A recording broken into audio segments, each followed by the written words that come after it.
Oh, right. I did add a few lines to it, and it sounded like Lucia might have some things to add too. Yeah, that was yeah, I didn't send that most recent update. Well, I filled I in did add a few.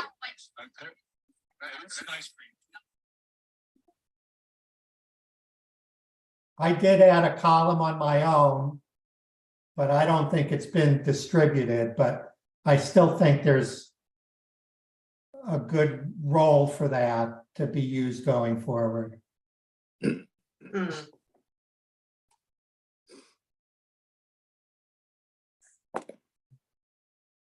So it looks like your house is on fire.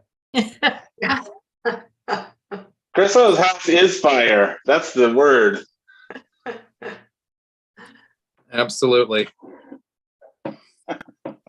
Just getting these late day sun rays at this time of year. Yeah. You mean looks nice. sunset? Well, we're not there yet, but give it half an hour. Yeah. Nice. Lucia's trying to join the room. It doesn't looks like she's struggling, but all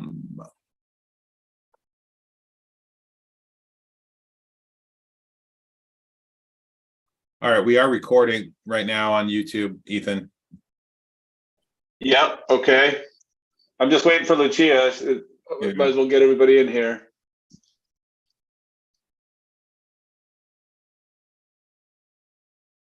Hey, Ethan, Yes, sir. when we start up today, I'd like to maybe spend just a moment, maybe you've already thought this, trying to make the meeting productive. There's a chance that we could end up just kind of chatting around the issues again today. But I think if we were to maybe set some goals or some specific steps, I'd like to end the meeting with some clear instruction for Jeremy and Shenley as to what they can start putting in an ordinance. Yeah, that's the holy grail and the goal. So I would welcome a discussion as to how we might achieve it. I know there's no magic wand, and I appreciate that we have talked around and many of these issues at length, and that was the goal. I hope with Pat's spreadsheet to sort of help us streamline a bit. And Pat, thank you. I want to second that acknowledgement that putting the work into that spreadsheet and giving us something to work from. I too had a few possible suggestions, and I didn't want to do them via email because we just wanted to stay away from doing a public meeting via email. And so that was the reason why I haven't sent anything around. But I think we have Lucia here. Welcome. And so I will go ahead then and just get started. This is the Town of Camden Planning Board meeting for Thursday, October 19, 2023. This meeting is held via Zoom. It's open to the public. And the public on the agenda was given the opportunity to submit comments in advance of the meeting, either via mail, email, or phone. And anybody who's on the Zoom call, I think if they join are able, we will recognize them and ask them to share their thoughts. It's not a formal public hearing. It's just a workshop, but it is, as I said, open to the public, and we are doing our best to involve the public to the extent that we can to get as much feedback as we can. The first item then would be public comment on non-agenda items. Jeremy, go ahead. Just two, I guess. First one is it's interesting. Do you guys see Janice's autopilot as someone that's a guest? Yes. So Zoom, I just was telling Shenley, Zoom has a new AI feature that takes meeting notes of the meeting and circulates them after. I thought that maybe this is it, but I turned that function off because I'd never used that before and I want to practice with it. Might be a good way to get minutes done. But this says this is an AI assistant helping Janice Eacency in the office take notes and transcripts of the meeting. So it looks like we've got a new something going on. So Nice. I think it'll probably find some efficiencies for us, especially when it comes to the record and being able to keep this stuff. So that's good. And John, I appreciate exactly what you said. I was saying that to Pat before everyone else joined, that we do need some direction. I'd like, June's going to get here very quickly, and it's by March we have to have something done through the process. So that's all going to happen pretty fast, and the holidays will be here before we know it. So thank you for trying to get some direction here. From my perspective, I guess I'll leave it at that, and then I can bring it up after as part of the agenda item. Also, Shenley and I did meet with John earlier this week, and I think we came up with a pretty simple solution. If you recall when the last meeting, when we were talking about peers and other structures, we kind of went through that and where you guys were. And John brought up the point of, there may be situations where something like a breakwater is actually really important. It might be an emergency situation, or big loss of land might happen. We don't know the scenarios. So I think we figured out a good way to do it just via a definition change for breakwater, what breakwaters are. So I think that's going to be our plan. And then you'll get that hopefully, I'm not sure next meeting, but the meeting after that, we'll try to do maybe we'll workshop that next time. And then maybe the meeting after that, have a first draft of an ordinance amendment for you guys to see. Okay. Sounds good. Yeah. And thanks, John, for jumping into the fray there. My pleasure. Okay, so any other non-agenda items? Okay. No minutes to approve, so that takes us right into the workshop on short-term rentals. It was raised by John already that we should, and then Jeremy just referenced it, that we should have a sort of a focus and a method to getting to an end. And rather than just continuing to discuss issues, because I think we have, as a board, considered many issues, and there's the devil is in the details. But what we need to do, as John has indicated, is start to get something towards that Shenley and Jeremy can work with, so that we have a proposed ordinance. Because once we have that, we can also go back and talk about finer details and points. So I'm in full agreement with that, and I'm open to any discussion as to how we might achieve that. My first thought would be, as I sort of referenced, would be to just go over any additions or changes that we might have to the spreadsheet that Pat sent around first. Right. And then maybe go over the spreadsheet from that perspective but I'm open to any other suggestions we have as to how to manage ourselves. I agree that we could just use the spreadsheet as a framework for our discussion, and maybe just work from the top down. And Can I just add one thing? I'm hopeful. I mean, I think you guys have looked at other ordinances, other communities, and I'm going to look for a model ordinance, if you will, just something to model for us, because I think that's important. Trying to recreate the wheel on all of this can be really challenging and complicated sometimes. So if you know of one of the ones you guys like that we could tweak, that would be helpful. Just throwing that out there. Okay. Yeah. Go ahead, Pat. Just for starters, the UI for the Cape Elizabeth ordinance is so much easier on the eyes, much easier to read, much more user-friendly. Whatever we do, I would suggest that we at least try to get that same type of format if possible. I was going to suggest the Cape Elizabeth, even if we don't agree with everything on it, like it has a day cap and things like that. But it is, to me, a very user-friendly ordinance. Yeah. Agree with Pat on that. So that would be a guidance, a starting point, Jeremy. Yeah. I think. And there were also 3 other decision points that I added to that spreadsheet. I guess I'll just go over them. Pat, can you share your screen, Pat, by chance? Oh, yeah. Let me, If you can't, Shenley can I got probably one. do it, but she doesn't have your update. Right. share your workbook. Wait, hold on. Let me just see if Or you I could email it to me and. You share. could do that. Mhm.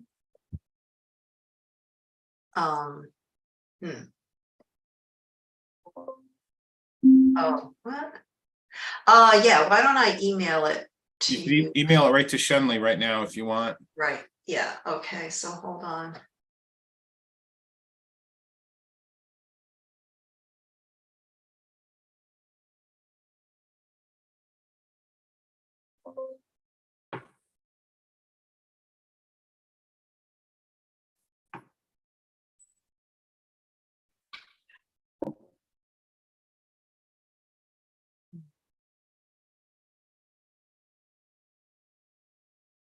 Sorry, you guys. It's, Oh, it's fine. It's fine. I don't remember while Pat's doing that. I don't remember Cape Elizabeth's. I will certainly look for it. Was it a standalone ordinance or was it a section of their land use ordinance or what was it? Do you remember, Ethan? Gosh, I thought it was standalone. Okay. That's fine. But We can just create I mean, another we're going one. way back. I was actually looking for Pat's spreadsheet that had all the sort of the various ordinances listed. I don't seem to be able to find that. Oh, okay. You remember that one, Pat? yeah, Lucia, you're muted.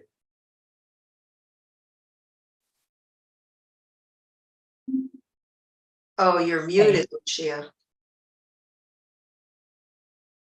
Sorry about that.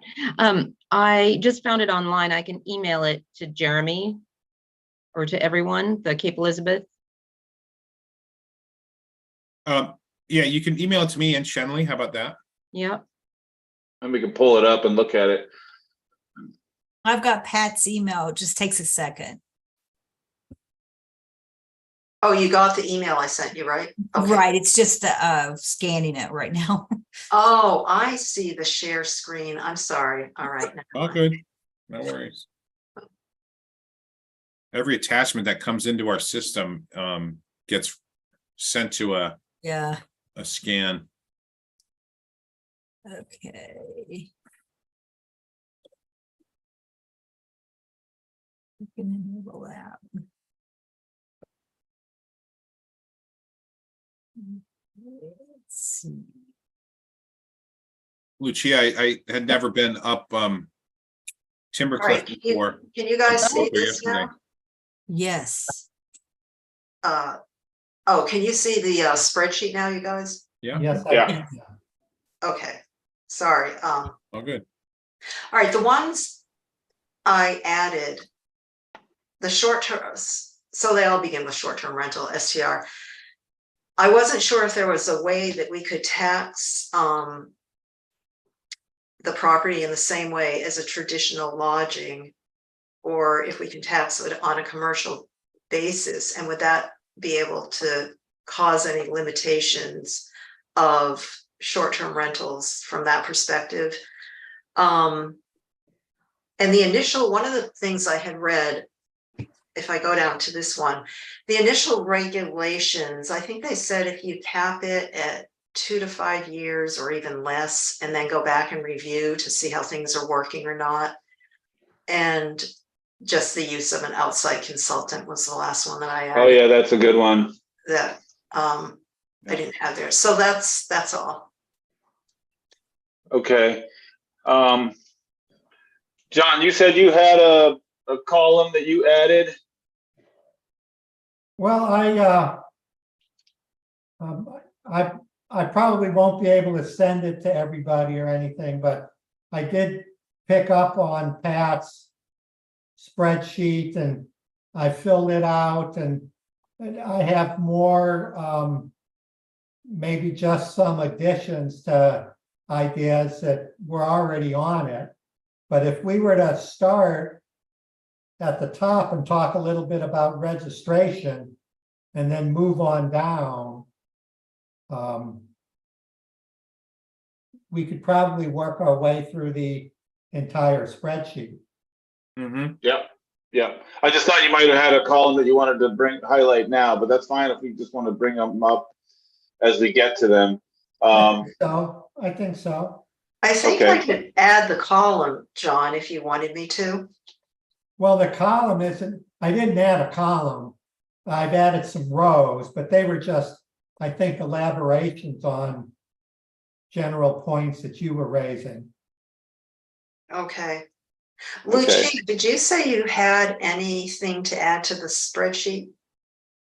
I don't, I mean, just I had some questions on a couple of things, but I don't have anything to add at this point. Okay. Thank you. So I did have one that I think it's worthy of adding at the beginning or talking about, even though we will get there, is number 16, line 16 is ban on STR. I think it's important to say that's unhosted. Yeah. Okay. Oops. Because because I don't think that's our goal to ban all STRs, and it has been raised that was our plan, and I don't think that's where we're headed. So for that one, I think that's just for unhosted. All right. I At updated. least I read that one. Can we stop right there? Just answer one question. The definition of an unhosted from your perspective would be? Non-primary, no one not living on non-primary residence. Yeah, I think that's the key. No one on site. Okay.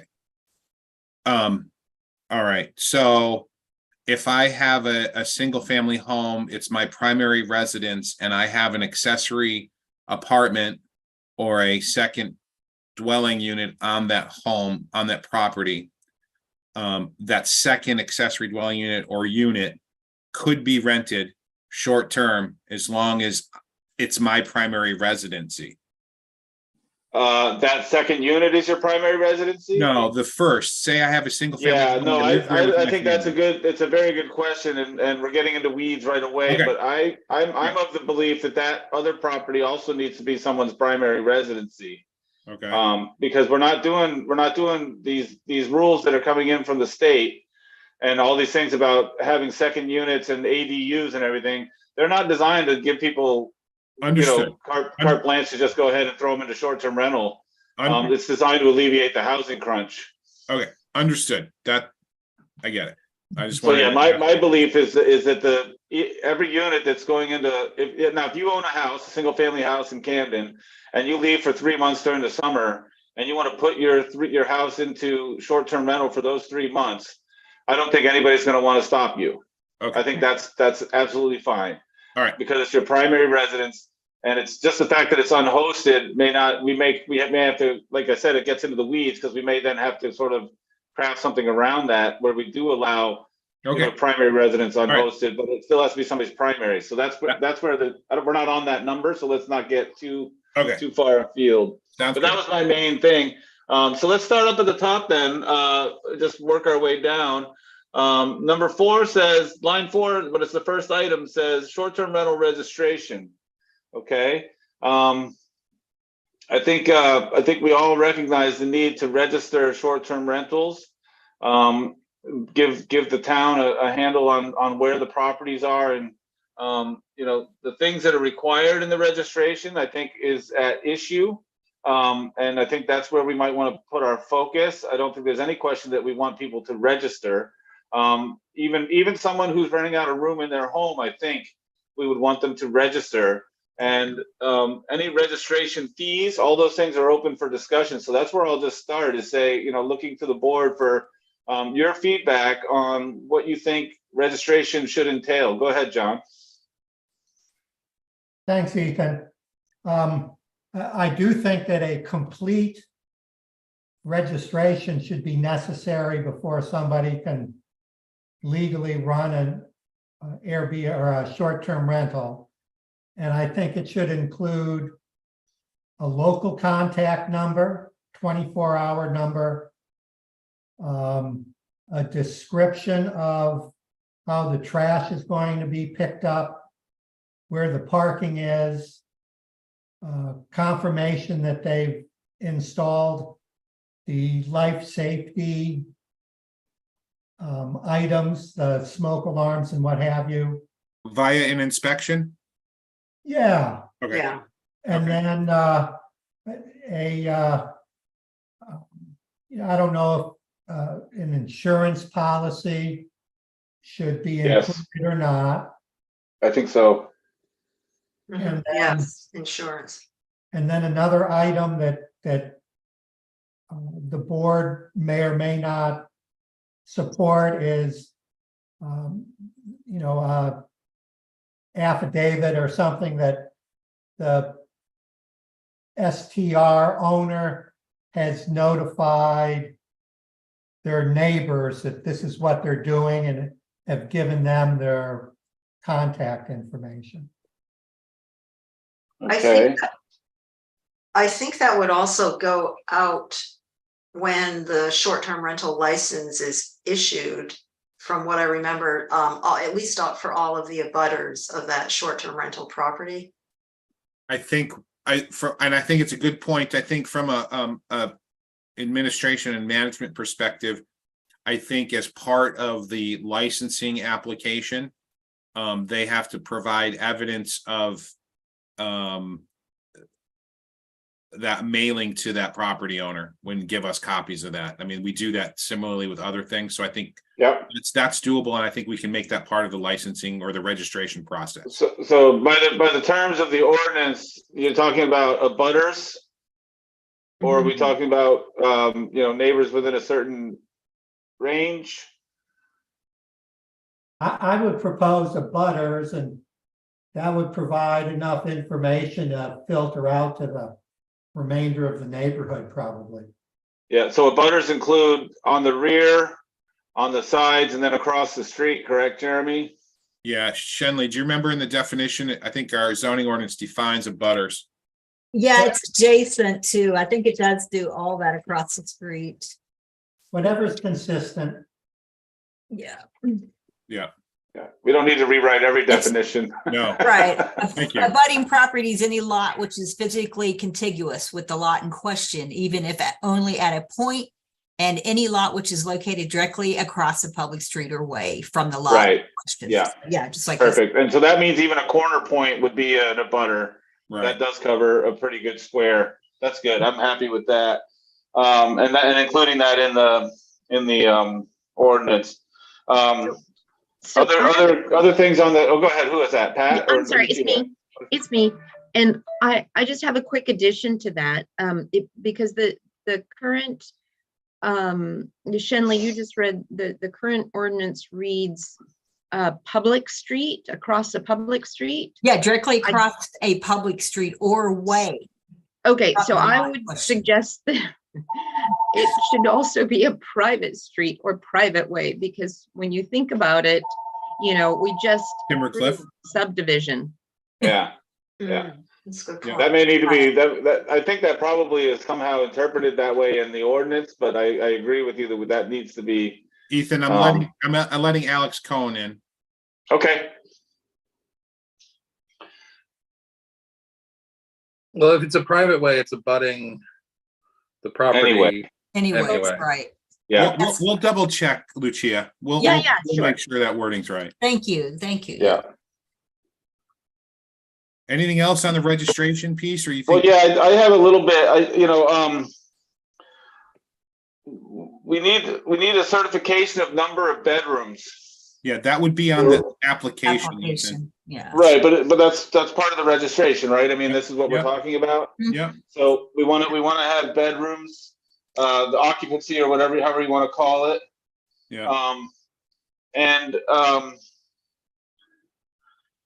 I had written down, and I'm trying to remember how I had this, but I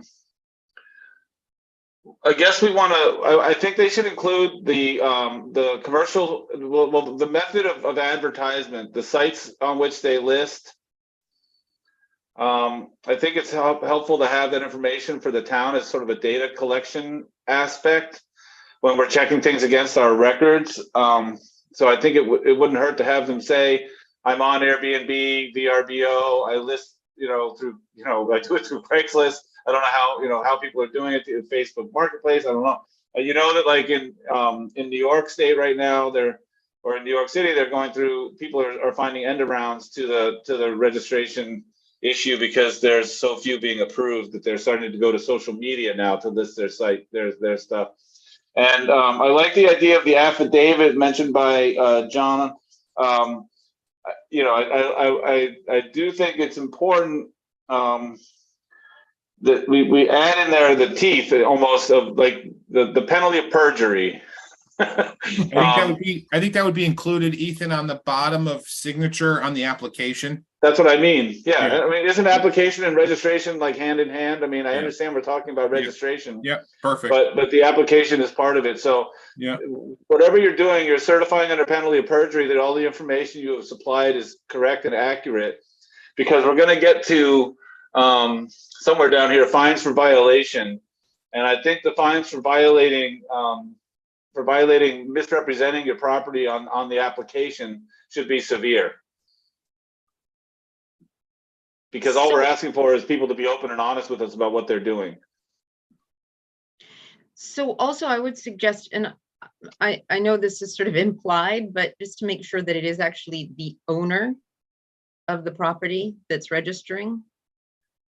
Right. So having actual title to the property, title, right, or interest. And not a representative.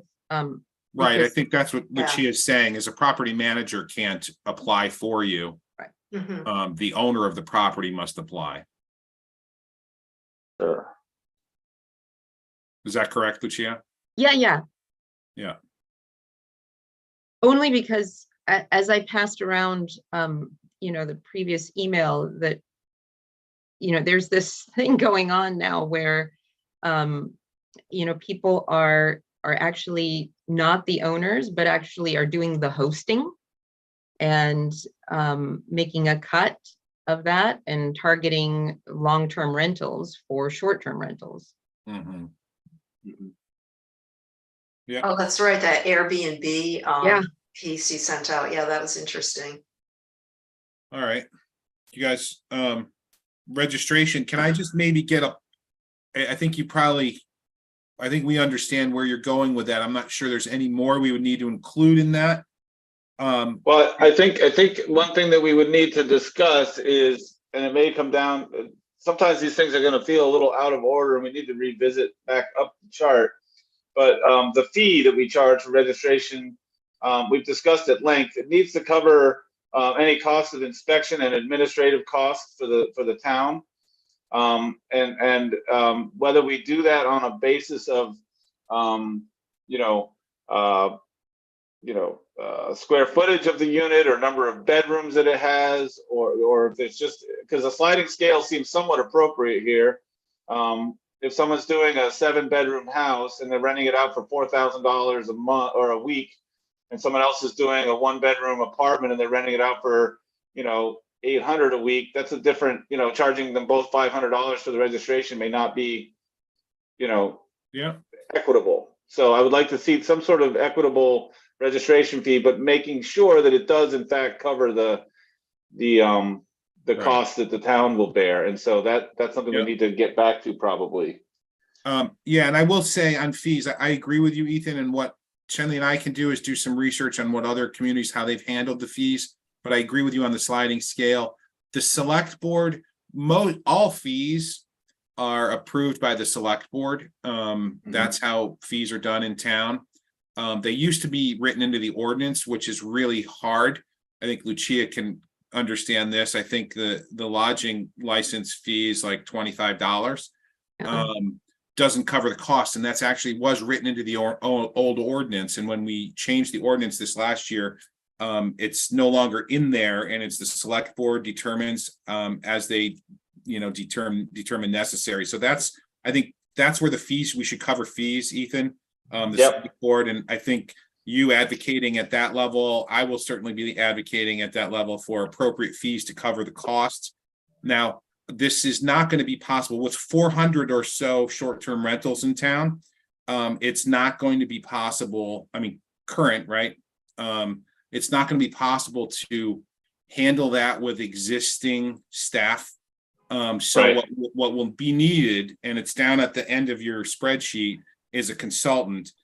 We would have to hire a firm to assist the town in administering and managing this, and constantly doing the scrubs on all of the online platforms. That's what's done currently. Most communities are doing it that way. Probably 90% of them are.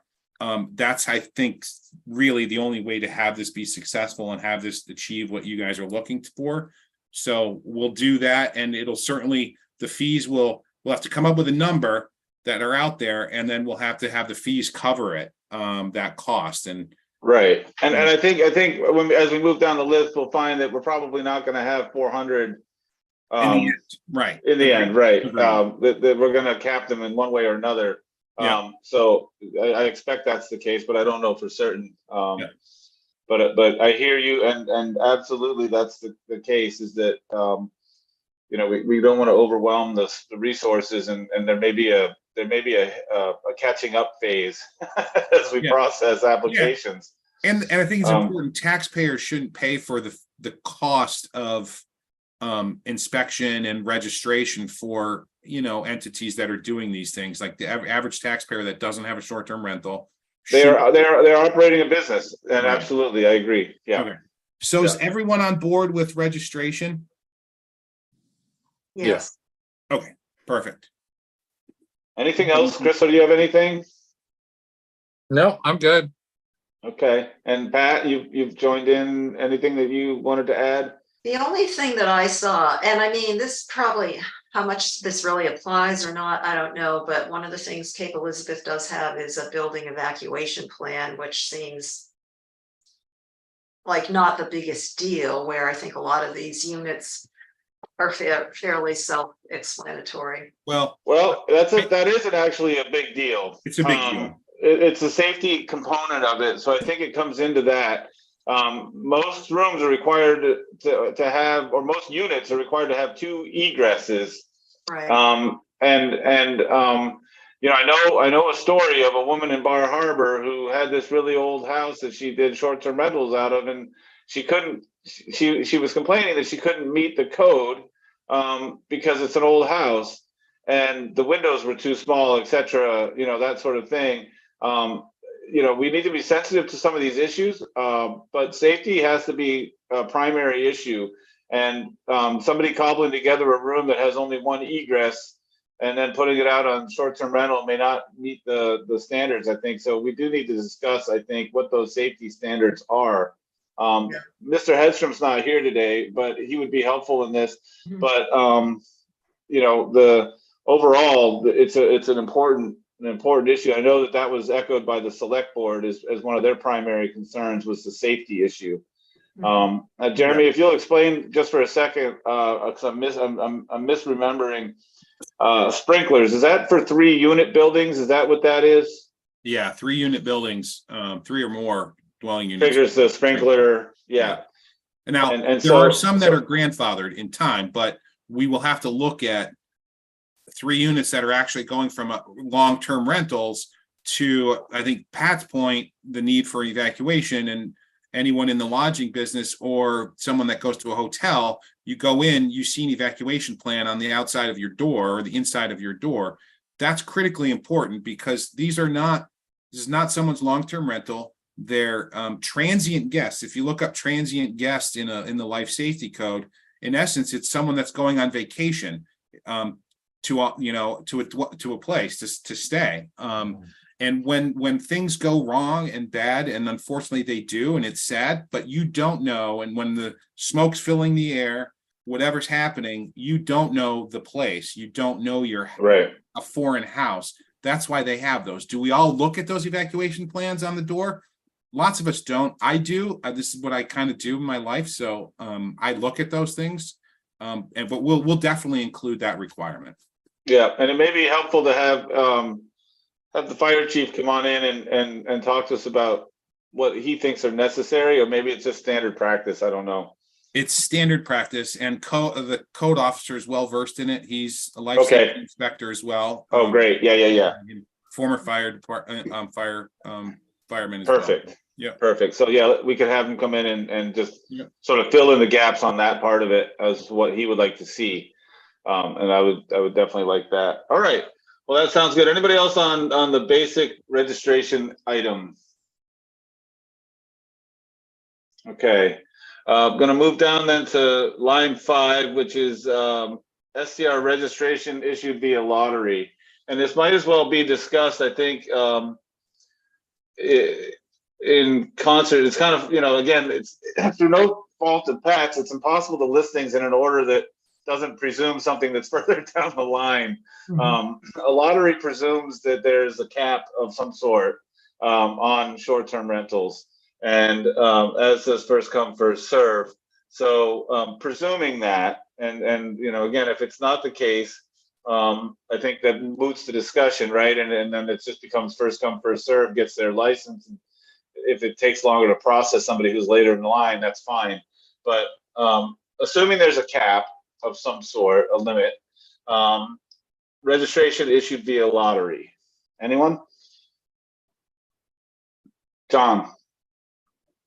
I think a lottery might be a difficult thing to administer, but I'll leave that to Jeremy and would support that over first come, first serve, with the exception that I think that the lottery can be for new licenses, and that limited number of people that have played by the rules and have a short-term rental today and a permit to support it from the town, I think we could probably give them a pat on the back for playing by the rules and let them renew their permits before we go to the lottery. Okay. So I hear that you're proposing sort of a lifetime access to permits if they played by the rules. Not a lifetime. I'm going to agree when we get to the discussion later that I think that these permits should expire. They're not a lifetime permit.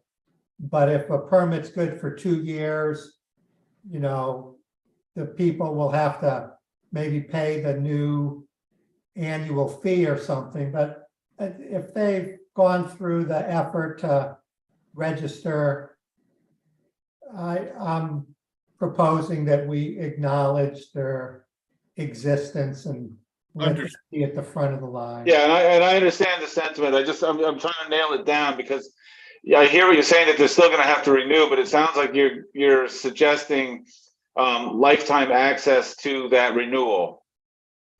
Yeah, maybe I haven't thought it out entirely and the group can help figure it out, but I don't want to give anybody a lifetime pass, but I think. Well, it's not a pass, but it is. But again, I just want to make sure we're clear, because what you're proposing is setting aside a separate class of people who admittedly have followed the rules, and I acknowledge that and believe that there is some credit due for that.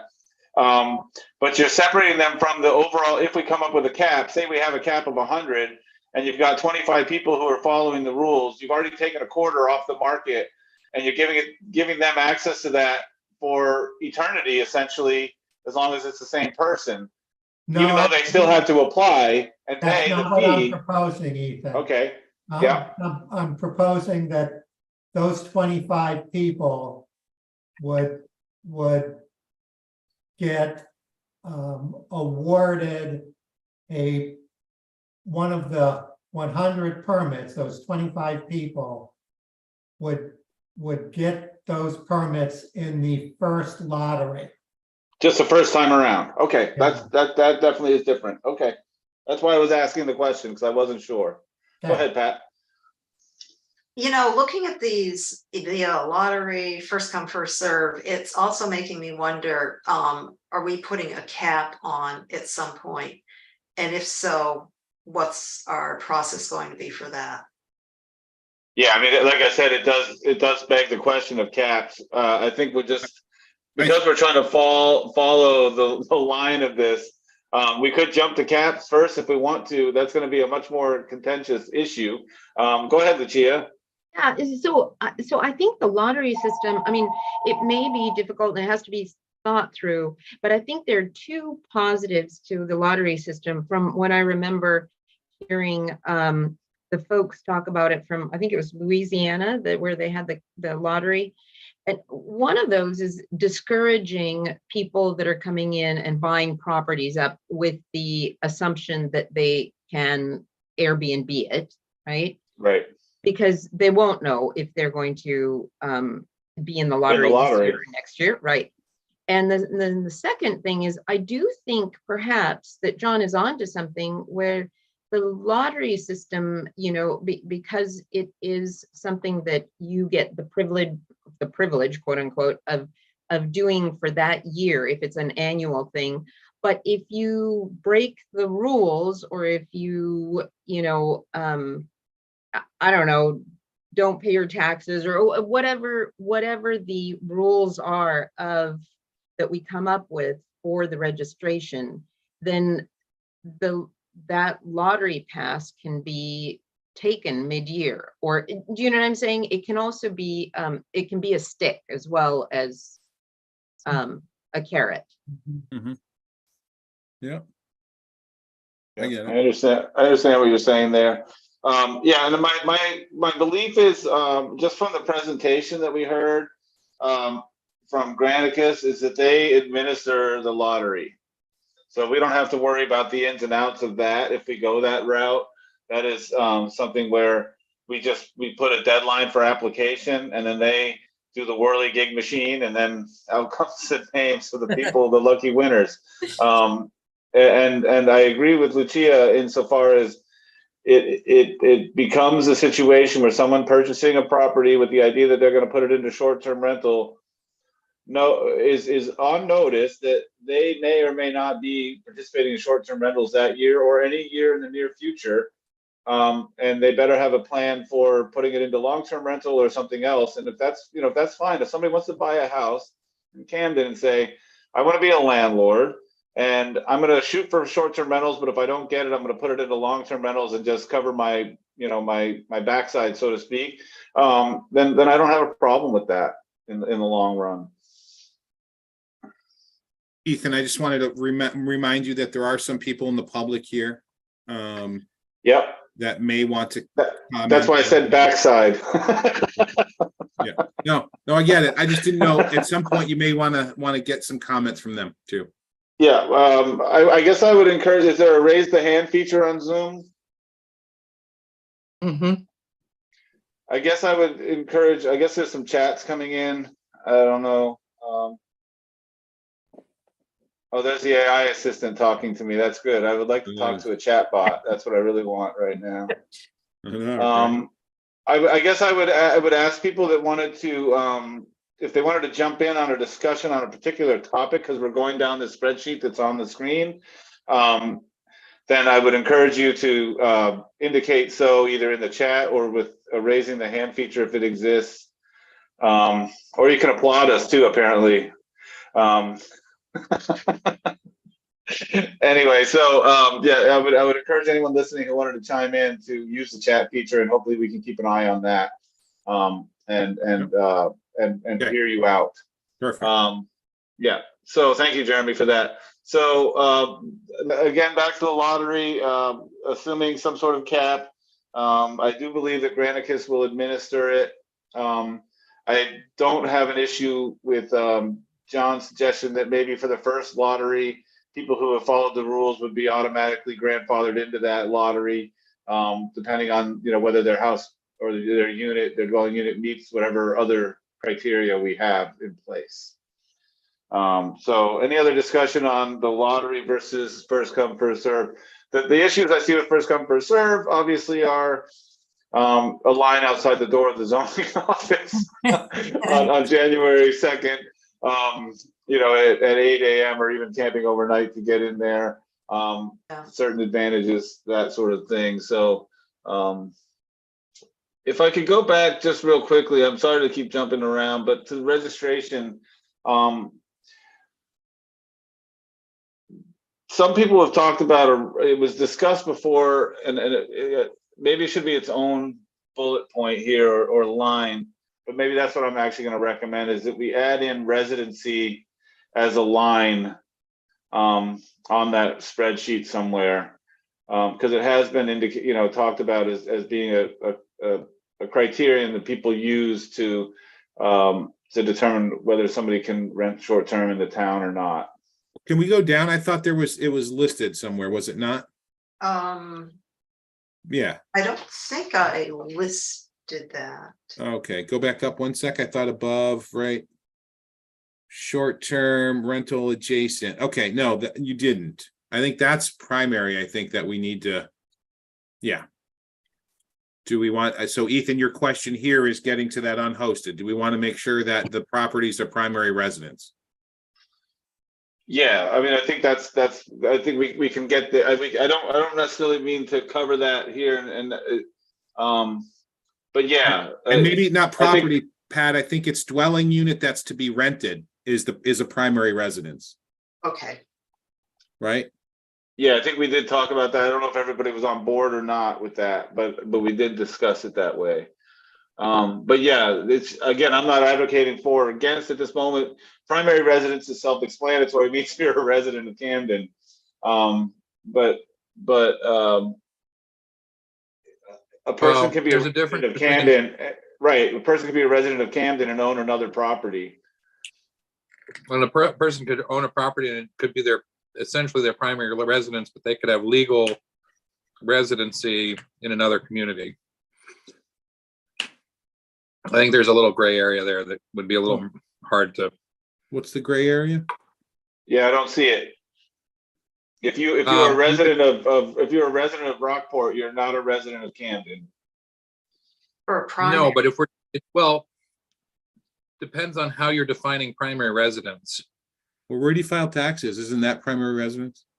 Usually, Yeah. where you maintain your address on your driver's license, where you vote, all those things. So you're saying that if I own a house in Camden and I'm there 6 months of the year and I go to Florida 6 months of the year and I'm one of those people who's 6 months and 1 day in Florida, so I'm legally a Florida resident, but I'm back and forth and I'm half the time in Camden. That's not a primary residence. Well, it's not your primary residence by definition of the code already. No, you're not a voter in Camden. You're not entitled to vote on town ordinances and those sorts of things. So that's an area that I think is going to be really difficult to sell. Primary Okay, residence. It's already a defined term, but I hear you. If in your example, if you are a resident of Florida and you vote in Florida, you don't come to Camden and then vote in Camden. Like, that's not allowed under any law. And so Correct. the idea that you're now you can say that, like, again, your example is on the extreme. It's literally half a year plus 1 day, right? And so you're only missing 1 day in Camden. One other definition of residency is where you intend to make your permanent residence, and that is a floating term, because you could change it every 6 months and say, well, I'm going to go live in Camden for the rest of my life, and then I'm going to go live in Florida. Right, but I mean, there are plenty of people who do the Florida 6 month and 1 day for their legal thing to claim property tax, income tax, and other things there, but actually might spend 7 or 8 months in Camden. Yeah, I think you can't. I mean, I'm not gonna enable people to cheat the tax code and then come vote up here and own a short-term rental. I mean, that doesn't seem to me to be an issue. They're not renting. I just think that there's a difference there of someone who does actually spend a lot of time in their home in Camden that should be somehow considered. Well, anybody who's applying under this ordinance is going to own property in Camden, be it a person or a corporation. So that's issue number one. I guess let me put it this way. I do not think that we can get this to, I don't think even legally there'd be challenges to say that you have to be a resident to register for a short-term rental. You have to be a resident to have an accessory dwelling unit on your property. The person that living in that accessory dwelling unit currently has to be someone's primary residence. And we use primary residence. We use primary residence all the time. Okay, no, I think we hear you. I think we hear you. I'm just saying, I heard somebody just now say, is there a residency requirement to register a short-term rental? I think if you put that language anywhere near this, we're dead on arrival. Okay, and I regardless hear you on of that. Regardless of the practicalities. Right. I am the one who said it, and there's two different things that I want to make sure we're talking about here, and they do get overlapped. And I hear your frustration. It was brought up by the Granicus presenters that residency was something that certain communities, and I don't remember which ones, used as a criterion for their short-term rental ordinances. So there is some, there is some precedent for that. Now, I was bringing it up not as a suggestion that I was in favor of necessarily. I just thought it was something that should be on the chart so that people could think about it.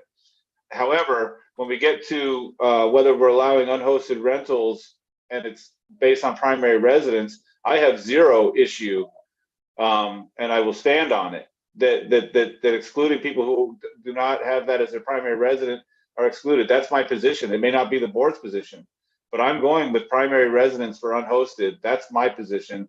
And I don't think if it's dead on arrival for that, then it's dead on arrival for that, but that's my position. I also have a question regarding that. If the dwelling unit is to be rented is a primary residence, what happens if folks do take advantage of this new state law that's coming up, and you have a 3-acre property and you end up building an additional unit or two additional dwelling units on it? Which one are you the primary resident of, and how does that work? Totally good question. Very good question, Lucia. It is, and my feeling on that again is that every unit has to have a primary resident. Right. That's the intent of the housing code. I know that it's been raised by the select board concerns that the new ordinance changes that we put into effect even before the state came down with their changes, that we were sort of creating a subcategory of short-term rentals. Well, I think Allison even brought that up when they sent this to voters. The changes are going to voters in November. Right, that's my point. Yeah. So we're not. That's not the goal of these new ordinances or these new changes put down from on high on the state from the state side. We're not intended to create more short-term rentals. They're They're intended to create more housing for permanent or at least primary residences. And there's some movement afoot at the legislative level to give people that put in new accessory dwelling units tax breaks, some tax incentives. Now, they're not even talking about, as I understand, talking about prohibiting those tax breaks to go to people that are short-term renting. I mean, it's absurd, to be honest with you, to think that they're going to give some sort of tax incentive or tax break, which comes out of local property taxes, kind of in essence, and says, yeah, you can do an ADU. You do an ADU, we're going to give you a tax break. And oh, by the way, if you want to short-term rent it, you can. That's crazy. That's crazy. The state's just missing the ball on this. I think their intent's well, but they're just missing the ball on short-term rentals. So basically, having said that, then remember we were talking about with the previous line item, registration being an owner that can register. So in the case of having 3 dwelling units on one property, even if it's the primary residence of a renter, that renter is not the owner, so they cannot register that unit as a short-term rental, even if it's their primary residence.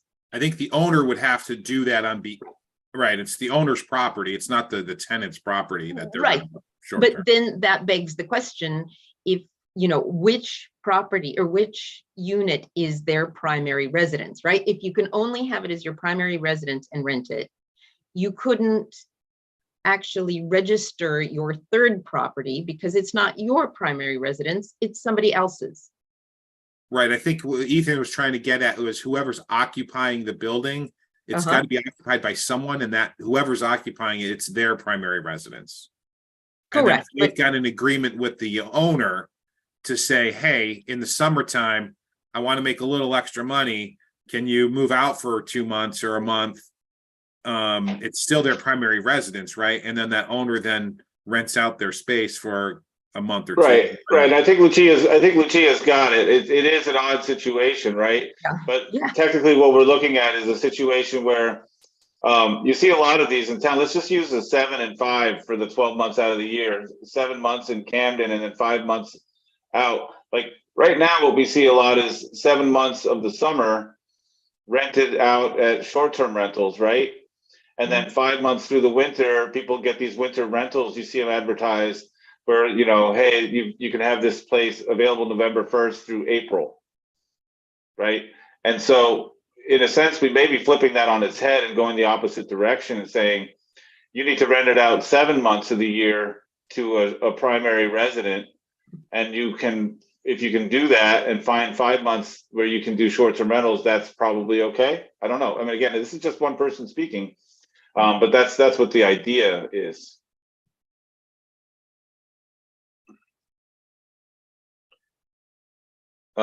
So we have got a little bit far afield of our list. So I'm going to go back to, go ahead, Chriso. Quick question back to registration. I also agree that lottery is definitely, I think, the better way to go. Have we talked at all, or do we want to talk at all about limiting a number of registrations per entity or individual? Oh, by the individual as opposed to by the units? Yeah, like how many registration can one person have? 5? That's a good question, because we have a cap on STR at line 15, but we don't have a cap per person. So that may be something that we should talk about. Any discussion on that? Well, that's where I was kind of going with, if you have 3 units, you're only primary resident of one, can you actually register all 3 units? Even if they're primary residences of somebody else, Right. so yeah, can That's one the complexity owner of it, I guess, is we haven't gotten to the point yet where we've decided that someone needs to be a primary resident Right. to rent a certain property, and so we're sort of spinning our wheels until we hit that issue. Yeah. So do we want to just jump there real quick? It's not even really shown on here per se, but I did amend it, or at least suggest an amendment that lines 15 and 16 include the language unhosted. Oh, And then- line 17, where you said ban on unhosted short-term rentals, Ethan? Oh, I'm looking at my sheet, so maybe yours. I'm sorry, I had mine up. I'll look at the YouTube page because I'm on my phone. Can we scroll that one, or maybe it is okay? Yeah. So This yeah. one So here? 16. Well, yeah. Any cap on short-term rentals? I mean, again, I think I would also suggest that should also be unhosted. My feeling is that if somebody's renting a room out in their house, I do want them to register, but I am inclined to allow that without any other limit. That's what Airbnb was in its initial form, was somebody making a little extra money by renting a room in their house. I'm open to discussion on that, but that's the one that I have it's the least likely to be taken from the housing stock, because, of course somebody could rent a room long term, but most people want to have their own place, right? And so that's the one I'm least inclined to disturb. So I do think that one also, the cap would be on short-term rentals unhosted. And the question is then, unhosted, and is there for the board, is there a unhosted is one thing and non-primary is another, and unhosted non-primary is together is another. Unhosted, well, unhosted is by default non-primary, right? Yeah, that's Um, what I would think. because you're not on property. Although John's got a smirk and an answer for us. Well, no, unhosted could be primary. Right, because you can be off the premises when it's being rented. Yeah. Yeah, that's the part that's tricky. Go ahead, John. Well, I'll try to make a quick comment on some of these intersecting issues. First one, I agree that somebody renting a room in their house, I think we could probably, allow them to register and then, not further regulate that. In terms of whether or not a short-term rental needs to occur on a property that is owned by a Camden resident, half a year plus 1 day versus 1 day short of half a year, I think I'd probably steer clear of that. And just if they own the property, they're eligible to enter the lottery. And I think then, they're subject to the lottery and the cap that goes along with that. I would not ban an unhosted short-term rental. Okay, so I'm looking at the Cape Elizabeth ordinance, and what they show is primary residence hosted and primary residence unhosted, and I think that distinction is helpful. Primary residence hosted reads, a short-term rental may be operated by a property owner in their primary residence when the property owner is in residence. That's what hosted means. You're on the property, including overnight during the tenancy of short-term rental tenants. The short-term rental must be located within the host dwelling unit and not in an area functioning as a separate dwelling unit. Okay. The use of the property as a short-term rental must be in compliance with the rental intensity requirement, which I'm not sure where that is, but I'm sure we'll see it later. Then you get to number 2, which is the primary residence unhosted. A short-term rental may be operated by a property owner in their primary residence when the property owner is not in residence during the tenancy of the short-term rental tenants.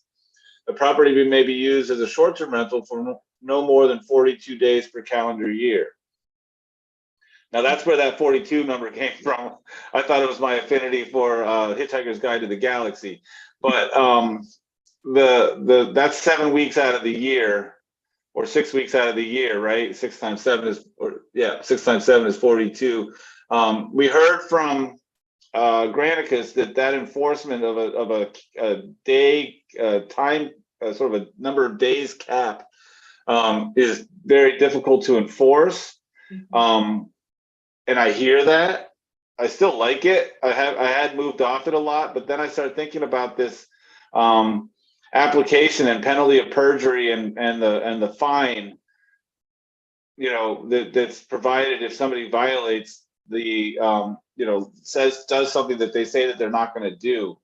So I'm not 100% moved off of that now, but anyway, the part we have there is both of those are the only thing they permit is either primary residence hosted and primary residence unhosted for a limited period of time.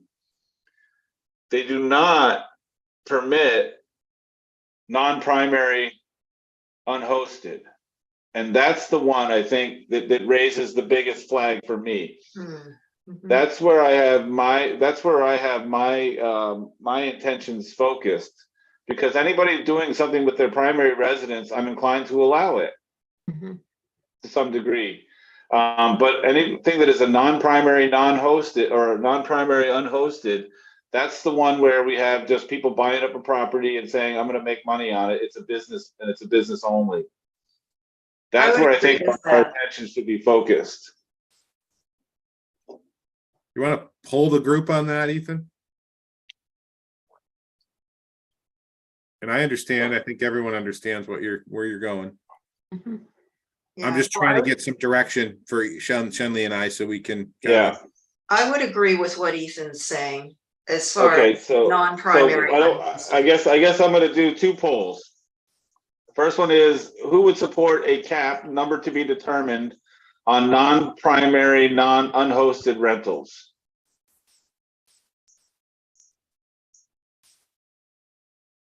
Chris, I don't see your hand, so that's a no. No, I'm Oh. raising it. I just, Oh, you're off the screen a bit for me. I'm sorry. So this Raise is your other hand. a cap on what now? Non-primary. Non-primary, unhosted. And then I'm going to ask another question that's a little more extreme, which is, who would support a ban on non-primary, unhosted? Maybe. Yeah. Yeah. Yeah. So So is that's where the rubber hits the road a little bit. I Is see that John- three? Is That that was three? four. That was four, somewhat squishy, but four went up. Okay. And I understand that, because that is very controversial. I mean, it's more extreme, but that's what Cape Elizabeth has done. And as far as I know, they're not mired in lawsuits. And they're also a similar community to Camden in certain ways. So that's something that we can discuss. But again, when we get to the other things, you know, somebody's primary residence unhosted, if it's their primary residence and unhosted, then for less than 6 months out of the year, they're putting it into the short-term rental market and they're living there the rest of the time. That to me sounds like somebody who's paying their mortgage with their, you know, and doing the Florida thing and those sorts of things. And I have no issue with that in the grand scheme. If we think that that's a huge percentage of the housing stock, which I doubt, that's being swept up into this, then we might consider capping it. But I don't see any reason why we need to if it's not a huge portion of it. If we're talking about non-primary unhosted is the huge hit on the housing stock, that's where our attention can be focused. So I would wholeheartedly agree with that. My question is still, I'm having a hard time wrapping my head around someone that has several dwelling units on their property, if they're there most of the time, or even if they're not there most of the time, and the other two units, well, the other two dwelling units would be by definition unhosted, even though they're on the same property. Is that right? Yeah, that's tricky. I don't think they would. I would suggest that they're not unhosted, but they're not primary. Right. Okay. So if you think of, yeah, but I mean, think of it this way, because that's the question I have that I've been kicking around is if I have a 3-unit building and I live in one unit, but I rent the other two. yep.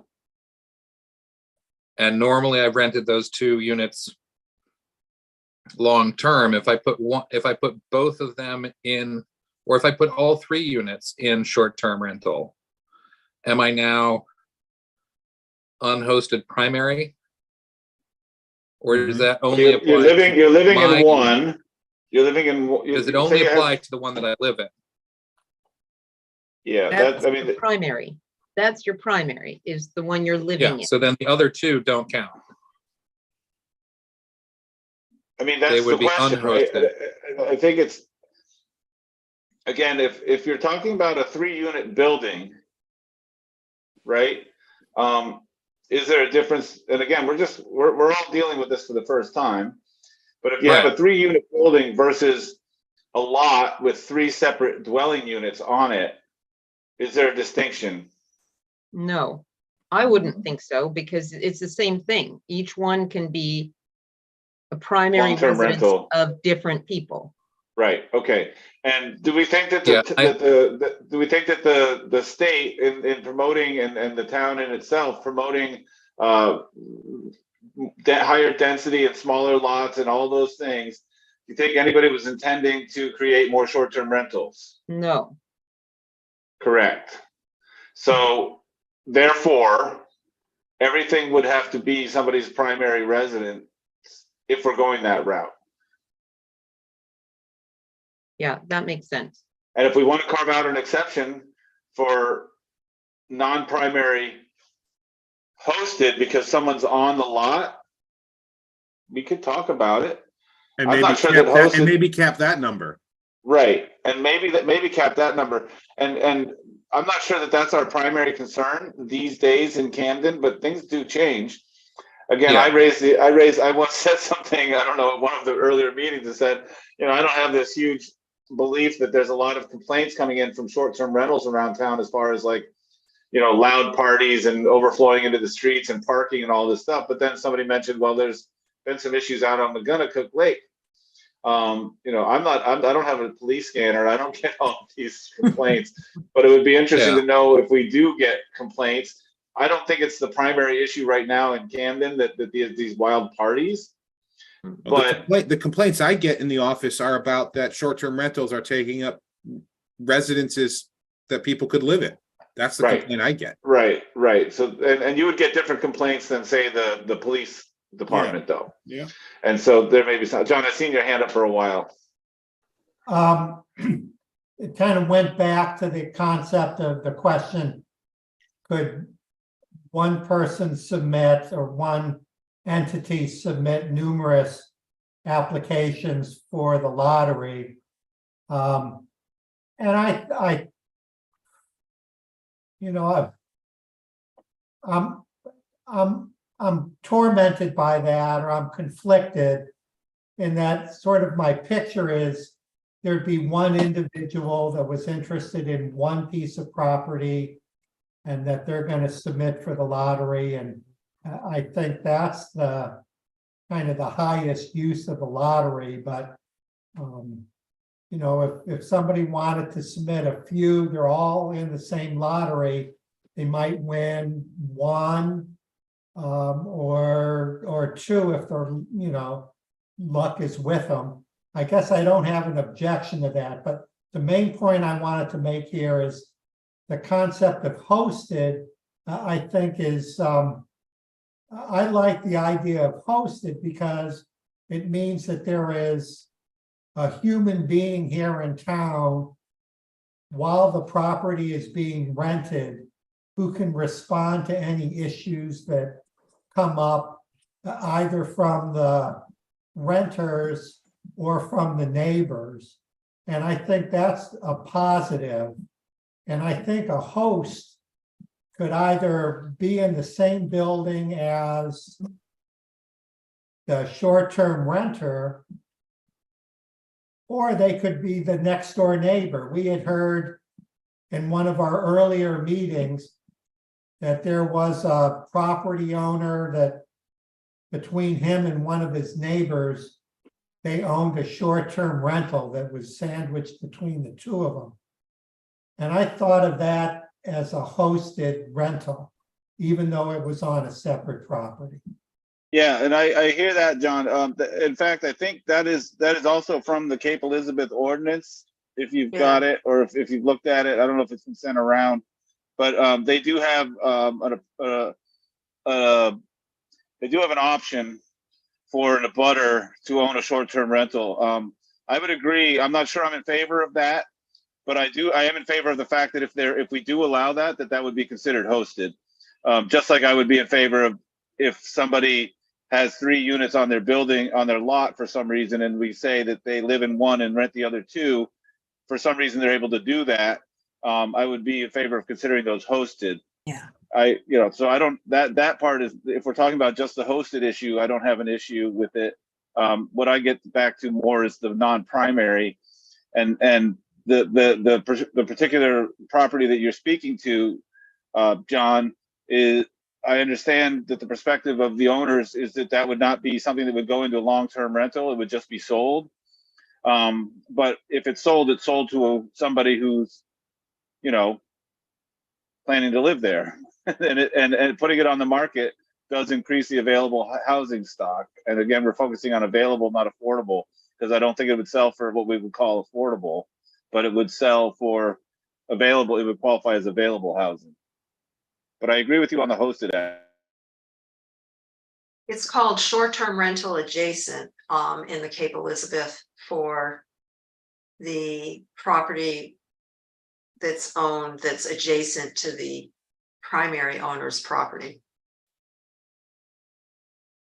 So in that sense, tax break discussion aside, then an ADU perhaps could be used as a short-term rental. And would Does be- our town, I just had a quick question, does our town ordinance not say that the ADUs have to be a primary residence also? They do at present. But They do currently, yeah. that doesn't mean it couldn't be short-term rental for half a year minus a day, Right. Okay. but it would be somebody's primary residence. And we know there's people in town that are violating that for sure. Mhm. I think people on this line know that.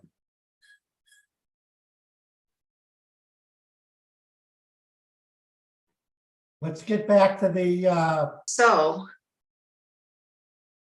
Yeah,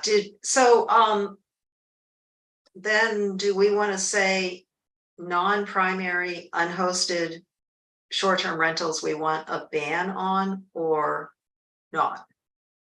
Well, that was the poll of the board was 4 to 1 abstention. John seems to be kind of on the fence, and I understand why, because anytime we talk about banning something, it does raise the issue of whether or not it'll get past the select board or the voters. So if John wants to propose something like a very strong cap on those, so that there's at least, and a lottery, so that there's at least an option, I would entertain it. I'm not trying to be locked into a position, but I do see that as the crux of the problem. The non-hosted, non-primary is the thing that is hurting our housing stock the most. so if we're talking about housing stock, and that's one of the goals that we've articulated we're trying to achieve, maybe in that lottery, the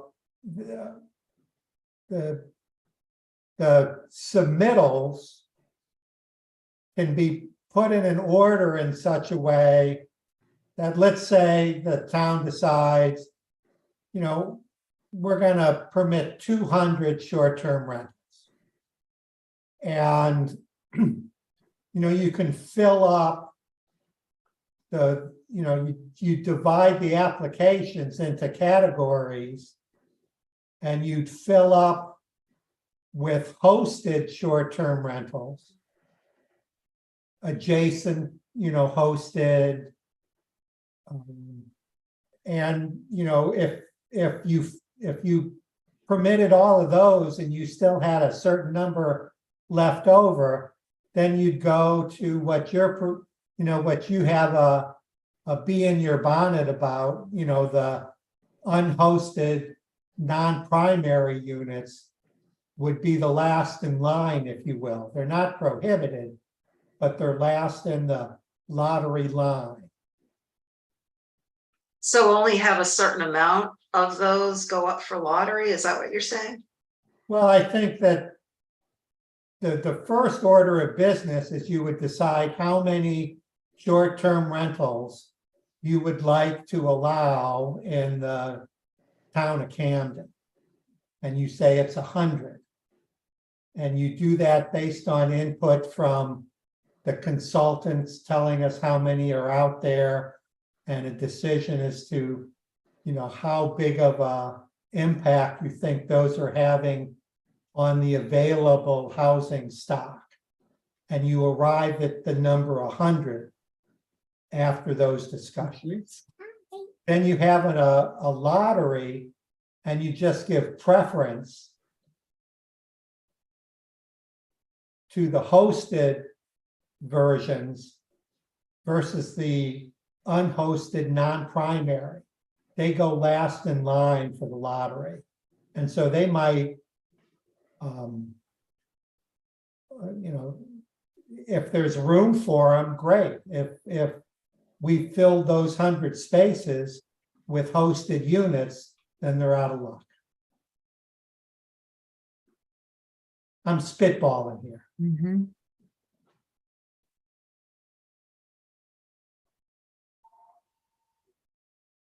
Going down the stairs, okay? Especially on the bottom. You got it, because you got bare. So Ethan, one of the other things, I think I had emailed you guys about this too, but Ethan's always said it's freeing up available housing, period, not necessarily only affordable housing. And that was something I thought that it was important to distinguish to our town, because just the lack of available housing is also an issue. And I agree with you, but they're related, it's a supply and demand thing. And, we'll never get super affordable housing in town without some sort of intervention, but the more units on the market, the greater the forces are to lower the prices. Right, and that's what you both said it just right. My concern, John, with your proposal is, and we have Alex here, but he did mention his perspective that 95% of the short-term rentals in town are non-primary unhosted. And so any cap that we put, I think we should discuss at least separately capping those particular rentals, because I don't see a great need to cap the other ones. I'm willing to discuss the logic of a cap for a primary non-hosted, like somebody who lives here 6 months in a day and then rents it out for the rest of the period short term. Because if they're living here 6 months in a day, they're not really taking away from the housing stock. I mean, yeah, they could put it into the long-term rental for 5.5 months. But that's a harder rent period to sell, although a lot of people do that for the winter and already do that. And maybe it's easier, maybe, the winter may not be the most profitable time to do short-term rentals. So those sorts of things. So I think when we start talking about caps, I think it's probably more pertinent to be discussing caps or bans on non-primary unhosted. I would agree. And what do you guys think about short-term rental adjacent? Is that something that we would be willing to allow? I would. My inclination with that is to let it be something that's a bit of a grandfather situation. But if we're talking capping or limiting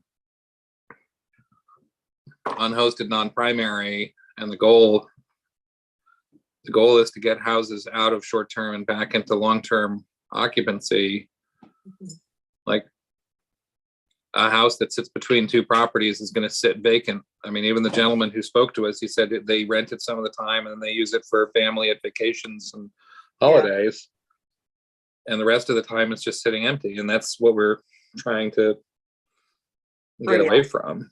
Yeah, that's my primary concern with that particular lot, and that it has been mentioned, by that particular owner, that they would probably end up selling it if they couldn't rent it short term.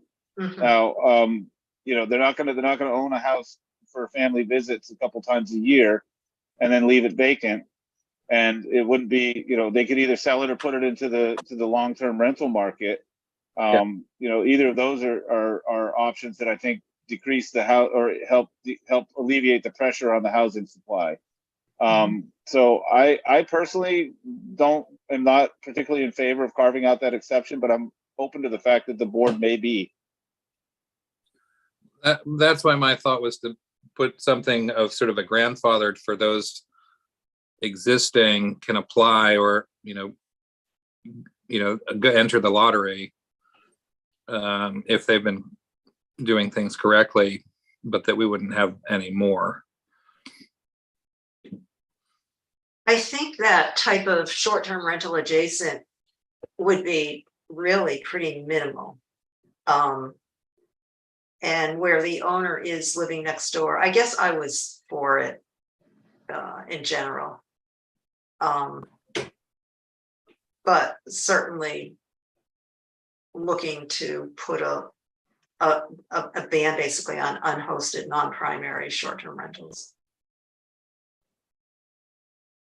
Yeah, and I personally am torn. I admit that I appreciate the fact that that particular property and maybe others are in compliance, have registered and are in compliance.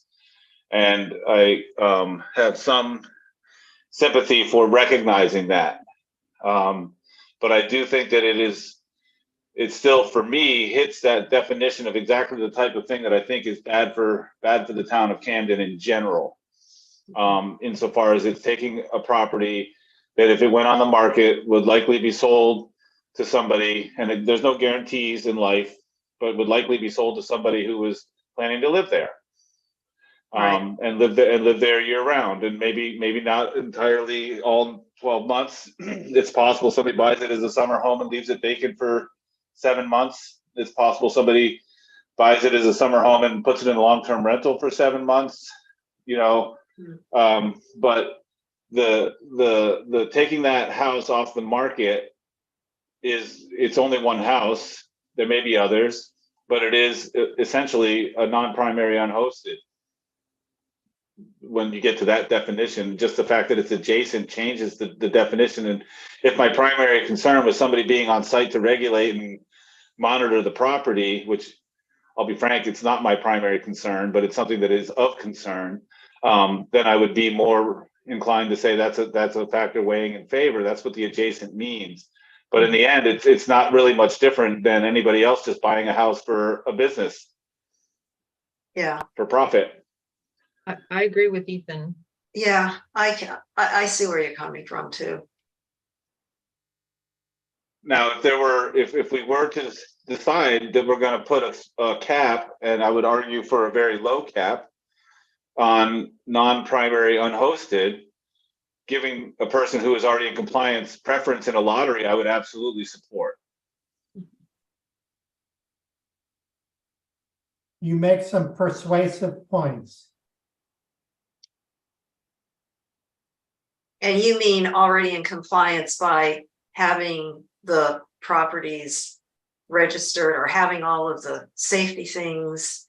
Well, we have a registration ordinance already, and we are informed that we have about 15% compliance at best. Like, that would be a high number. We happen to know for a fact that property is in compliance, has gone through the proper channels and registered, and is in compliance. So if we were to say, I'll spitball a number, 25 non-primary unhosted rentals will be allowed in Camden on an annual basis, and there's a lottery for those, but we will give the first year lottery to those people who have complied. They already get an automatic slot. Then you've got me sold. We haven't talked about the number that the cap should be. When we think about it, I think it's helpful to think about it. How many properties are we taking off the available housing stock? That's a critical issue. And how many of us have gone in, I know it's happened to me several times, to a restaurant there's the new restaurants across the harbor. I stopped in there early in July, and I checked the website and it says we're open at 3 o'clock or whatever, and I show up at 3:30, and they're like, "Oh, we aren't opening till 5. We're short staffed." Yeah. Okay, how many times did I call Long Grain yesterday? I don't know if you know this. In order to get takeout from Long Grain, you have to call in at lunchtime to get takeout for the evening. And I was ringing the phone, and I rang it, I won't even admit how many times, and they were not picking up. And I was like, finally, I was like, maybe there's just something wrong with their phones. And I went in there, and they were absolutely slammed. And the waitress told me they have a short-staffed kitchen, so that the wait staff is having to go into the kitchen. And the whole time I was in there trying to get an order placed for dinner to take out at lunchtime, the phone was just ringing nonstop, but on very quiet volume, and they just weren't even getting to it. Yeah. It's about staffing shortages in town. It's about teachers being able to live here. It's about firemen and policemen and other things. The restaurants have come in and told us at certain meetings that they aren't able to get people. You see people buying up property now. Restaurant owners are buying, and hotel owners are buying up property to house their employees. Mm. That's how desperate the situation is in town. And what Yeah. I like to see is the idea of Camden as a balance between we talk about the economy and having, having places for tourists to stay is important, but so is being able to staff and people being able to live here and have a year-round community. That to me is, I think, the misnomer of Camden is that we're some sort of a summertime community. We're not. We all live here. And Right. there's a lot of people who do, and those are the people that I'm most concerned with, the people who live in and pay taxes in Camden. Can we sort of just pause and look at, and I'm not disagreeing with anything that you're saying. I'm just sort of looking at the time and where we are and what we're trying to get accomplished tonight. I sort of feel like we're coming to some agreement for. I just sort of wanted to check in with Shenley and Jeremy and see how they're feeling about where we are, what direction we're heading. Yeah, again, so I'm going to jump in and not try to speak for Jeremy and Shenley, but I will point back to, and I don't know how many of you have found the Cape Elizabeth short-term rentals, but I can tell you very quickly, it's capeelizabeth.com/short-term rental ordinance standards. So capeelizabeth.com, short-term rental ordinance standards. And as it says in Part B, permitted short-term rentals are primary residence hosted, primary residence unhosted, and short-term rental adjacent. But they also have this other carve-out, which I think we'll ignore because it seems so bizarre to me. 7 acres plus short-term rental. Yeah. Now this I think this comes from a sort of a Cape of, we could say, oh, that's so Cape Elizabeth, but the whole thing is ideal, I guess, is that they don't want their neighborhood character to be disrupted by short-term rentals. So somehow, if you have 7 acres of land, you're isolated enough from everybody that it won't impact the neighbors. Yeah. That's my understanding of it, but I'm not really going to entertain that. But so what they don't allow, and I'll just point it out again, is non-primary unhosted, period, flat. They don't allow it. So that's what we pulled the board on. We had 4-to-1-ish, and I did say I would entertain putting a very low number cap on those if we really felt it was important to do. And I'm willing to entertain that. But I think that's basically what we're looking at here is the Cape Elizabeth ordinance in many ways satisfies all the things that we're looking at. There has the adjacent on there, and we haven't really quite had a poll on that one. But you've heard my piece on it. The bee in my bonnet buzzes loudly. One of my favorite expressions, by the way, John. So I really appreciate having it, targeted at me. But it is a bee in my bonnet. It's increasingly tricky. So I mean, do we sort of feel like this whole ordinance here it covers all the different things of like, you know, having a responder contact information, having building evacuation plan, maximum number of tenants and guests, parking arrangements, maximum number of guests allowed at the property, if that's something we're concerned with. Go ahead, John. Right. I was just gonna piggyback, I think, on one of the items Chriso was trying to get to is, you know, I'm looking at the clock as well, and I'll go as long as we want to, but if we go back to Pat's spreadsheet, you know, we've jumped around a little bit to keep the thread of the topics, but we've skipped over the sections that talk about the limiting the number of days that were. And I'd kind of like to maybe touch on those before we break up tonight. I think that's great. Yeah. I appreciate being steered back to the map. And as I discussed, I thought that the discussion on caps and things like that was going to be the most contentious and sort of obfuscating issue. But yes, so currently in Camden, Jeremy, correct me if I'm wrong, no short-term rental is allowed for fewer than 7 days. That's correct. That's correct. Yep. That's the ordinance. Now, there has been no enforcement of this that I know of. Maybe minimal. But there is sort of, I think, a general understanding that you can rent for 3 days as long as you don't rent again in that 7-day period. Yeah, we're not letting that happen anymore. Okay. I mean, So it happens, right? But like if someone came to us and said their neighbor was doing this, we would say that doesn't work, and send them a notice. Okay. And that's for any short-term rental in town. That we know of. That applies for dwelling units, yes. Any dwelling unit. Okay, so that's a really good discussion point. Can on that point, what is the purpose of that? And how does it relate to the goals that we're trying to get to?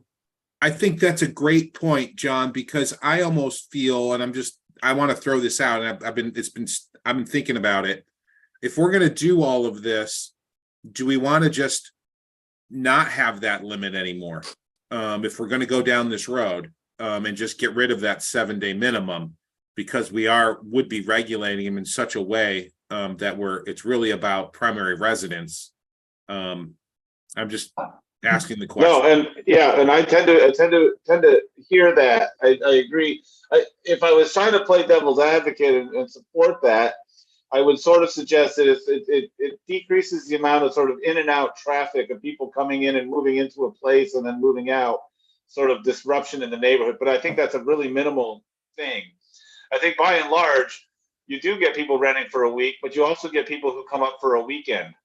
And I don't think that we should be having if we're going to allow certain short-term rentals, I'm actually in favor of allowing them for a weekend. And whether we want to limit one rental per week, you know, if there's any reason for that, I'll hear some discussion on it. Go ahead, Lucia. So I think this is the one that affects the inns and the lodging industry the most, because we're actually in business to do short, few day rentals. Yeah, I think that's where it came from. That's my guess. That's my guess, is it was a lodging initiative, and I understand why. Here's my thought process on this, and Lucia, tell me what you think. If we're eliminating, say, 90% of the short-term rentals in town, do you think the lodging industry is going to be lacking for clientele? No, I guess my question is, so it's a different type of clientele. When you look at, and I agree with everything that you all have said, today. When you look at an entire house, somebody is renting an entire house. It's usually not just a couple renting an entire house. It's a family, or it's 3 couples, or whatever, renting an entire unhosted house for 3 days of the weekend, whatever.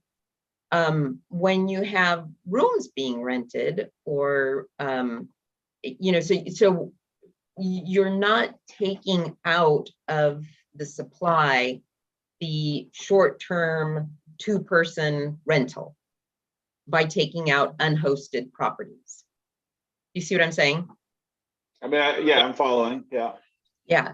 But some of these properties are smaller, but fair.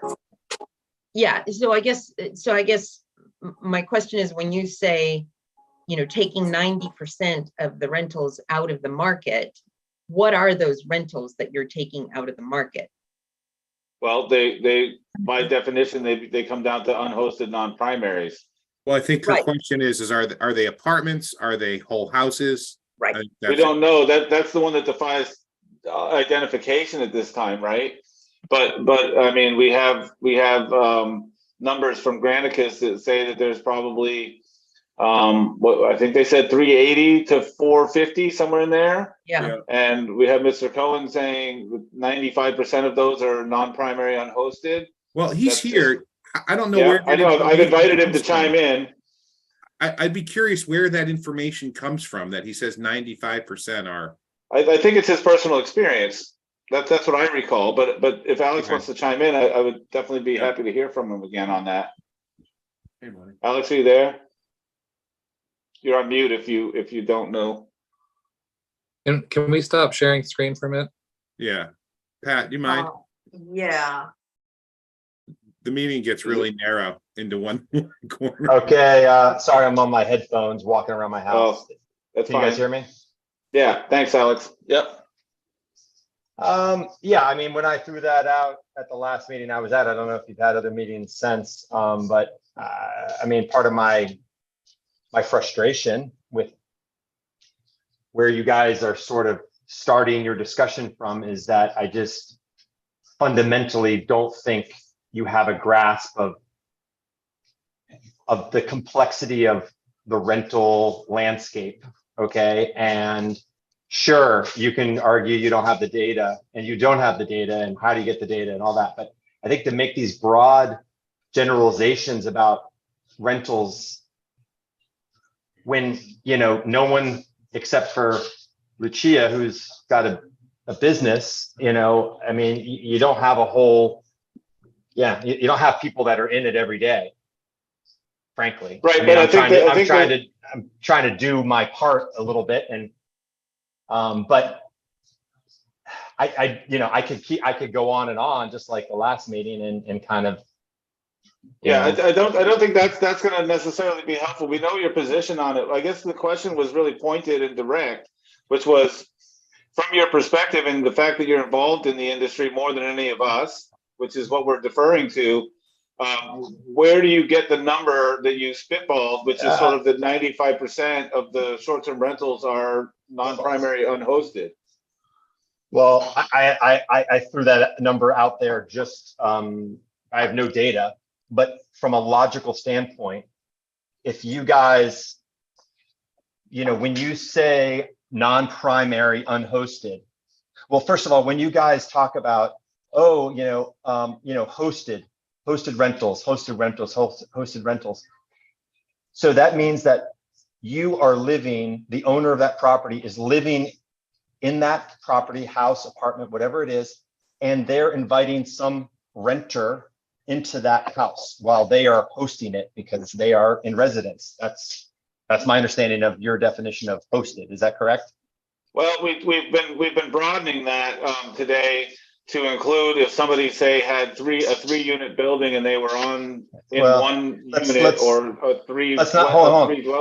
There are a zillion different examples you could use, but I mean, come on, let's. Well, you asked the question and that was the answer. But hold on. In general, we're not talking about 3 units here. We're not talking about a multifamily house. In general, I mean, we don't have any of those in this town. I mean, Jeremy, you could figure out how many multi-units we have in Camden. I mean, we don't have a lot. Okay, so I don't know if any of you guys have rented homes, when you gone on vacation, how many times have you rented a house and had the owner of the house in that rental with you? I mean, I dare to say probably never. Sure, there are examples, but fundamentally, what you're talking about is a house on Pearl Street, on Mechanic Street, on, that's a single family residential house. And someone is renting the whole house, 3-4 bedrooms, whatever it is. It's not like they're renting half of that house, and Right, someone's living in right. the other half. So like, Okay, so- that is like, that's what people are renting. I mean, that is what exists in the most predominant way. And so like, when you are like blanket saying you want to ban, and if you just said you want to ban 90% of the rentals, I mean, that's what you're going to do, and all the collateral damage that will cause on so many Right. So different levels. I wanted to jump in, and I appreciate it, Alex. The question was about where that number came from. You're basically saying it's supposition that based on your experience, most of the rentals that are being in short-term rental are individual units where there's no host on property. I get that. It's not supposition. It's just common sense is what it is. Well, It's yeah, common but sense. And if we are looking towards the future as well, and we're looking at the new rules for increased density on properties and ADUs and things like that. And so, as I've already explained to you, that our definition, just in this very meeting, of a hosted property might extend to someone who has 3 dwelling units on their lot, or 2 dwelling units on their lot, or an ADU, which technically shouldn't be in short-term rentals unless it already is. Ethan, there are lots of exceptions. Ethan, there are lots of exceptions, and there are all lots of different variables. But the vast majority of if you're trying to make this impact, that you purport to want to make, and I understand it's important, but it's barking up the wrong tree. It really is. It's really. Yeah, I'm lost in where I didn't follow that logic, Alex. I really didn't. But Ethan, it's not reallocating the rentals. It is not going to solve this. It's going to make it worse. Okay, it really that's is. Your perspective. I really do appreciate that. That's your perspective. And from a logical standpoint, you're telling me that taking properties and putting them into either the real estate market or the long-term rental market will not have any impact on the housing. You have no control over it, Ethan. Ethan, you're going to set the bar higher. You're going to throw all these properties on the market. People like the Thackeray's will. So they go on the market, and then the prices. They'll sell the property. They'll sell the property, and someone else. The bar is that much higher. Yeah, but I don't want to. I appreciate both of your sides, but this is not a productive conversation. Right. I mean, Alex, we appreciate, but the question was, did your 95% come from you spitballing or actual numbers? That's where we are. I mean, we've gone around this bush. Yeah, I've said it already. Times. I don't have any, but just look. So, okay. Use common sense and look online as to what the properties are that people are renting. It's not 3 units. It's not like right. Again, that's the bottom line. It's an unhosted property, period. People don't. And I would just point out, none of us were really contesting that. I mean, that's the reality. In fact, that kind of makes our point. So therefore, you want to eliminate effectively all the rentals in town, and you just said 90%, which is by rentals. What you mean short-term rentals versus long-term rentals? Yes. Okay, but my point, I mean, again, that's a little bit, I think Ethan's 90% was kind of like your 95%. Like that was a, and what we're trying to get to is just to figure out how best to do this. So it will significantly impact so many things to just broadly just eliminate, like where will people go to will our merchants have any people to go to their stores in town if there's no place for people to come to stay? Yeah, I'm sure people will stop coming to Camden because people have stopped going anywhere else that they've had these ordinances. I mean, this is not a helpful, like we're not trying to ban rentals. We're not trying to keep people out of town. We're just trying to find ways to best regulate something that is already here. Right. And that it's been identified as a problem by multiple sources. Right. So we need to build more housing. Oh, and you know how that 100% works out. agree with you on that. You know how that 100% agree.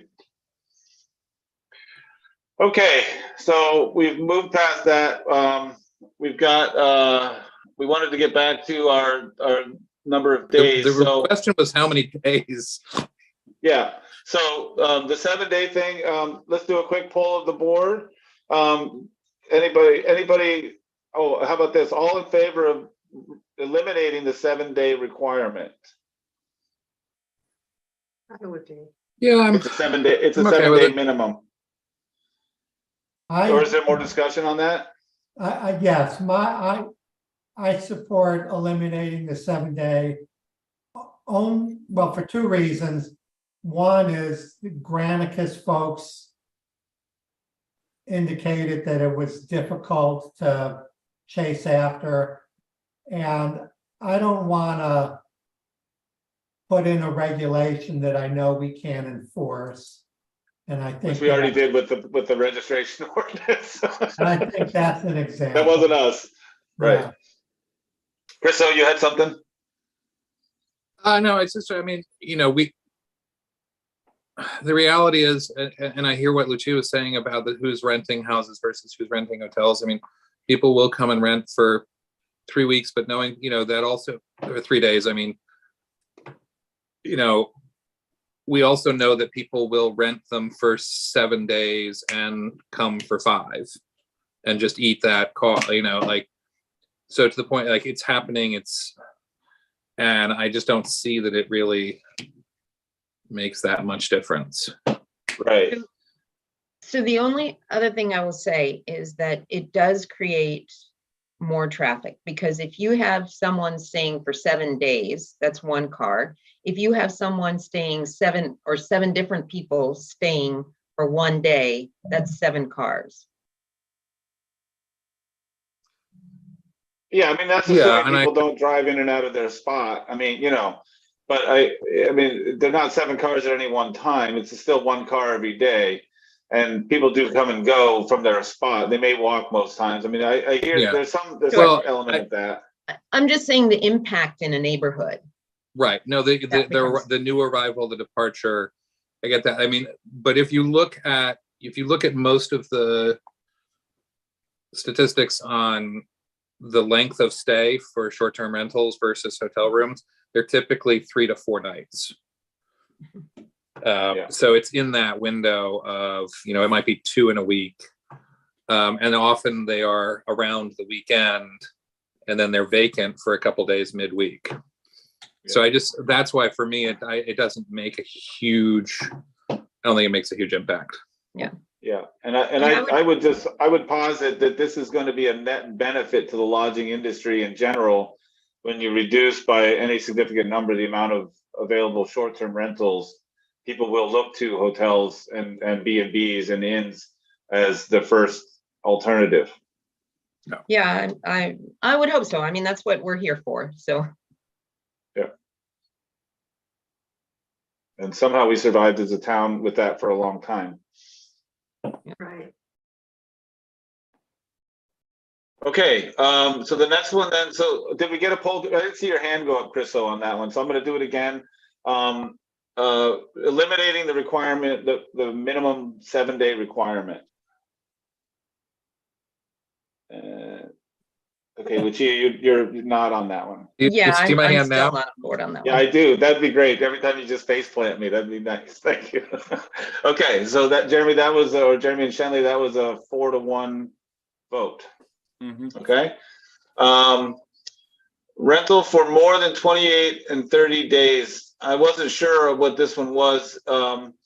Is this sort of in line with like something that's non-primary unhosted? If they were doing a monthly rental, because pretty much right now, month-to-month rental would qualify as a long-term rental.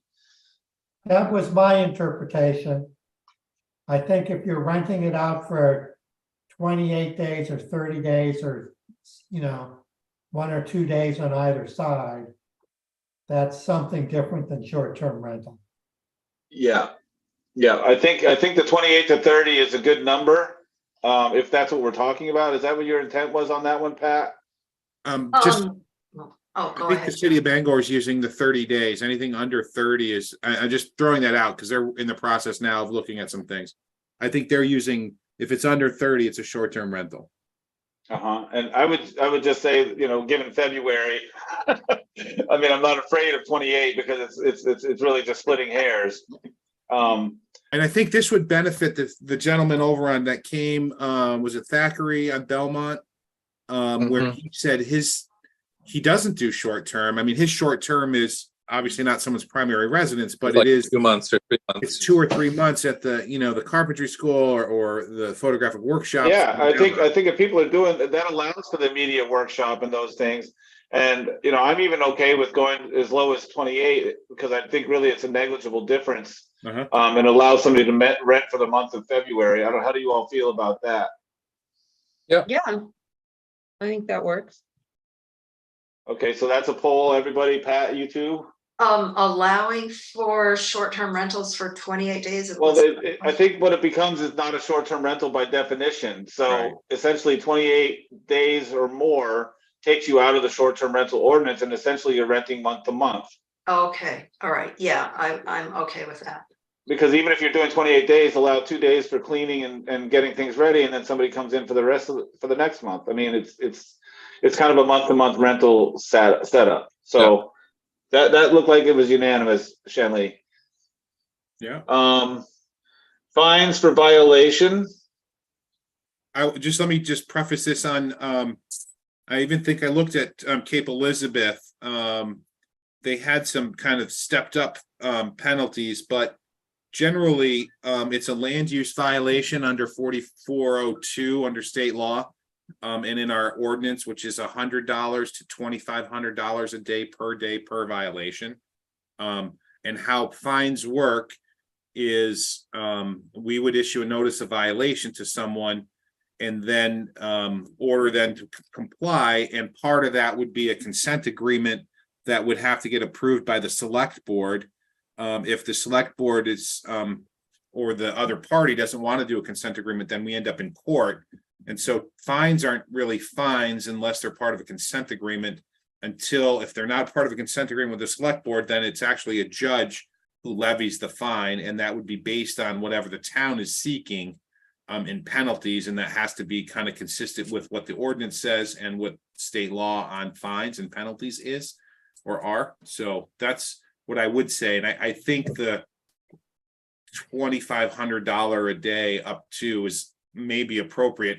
Again, there are some houses that are being rented for $8,000 a week in town. So, you know, if you're violating it and you're not doing what you need to, and you're making $8,000 a week off of renting. I think I don't see those numbers on the page that I'm in, but I do see the stuff for complaint and first substantiated complaint and second substantiated complaint and third.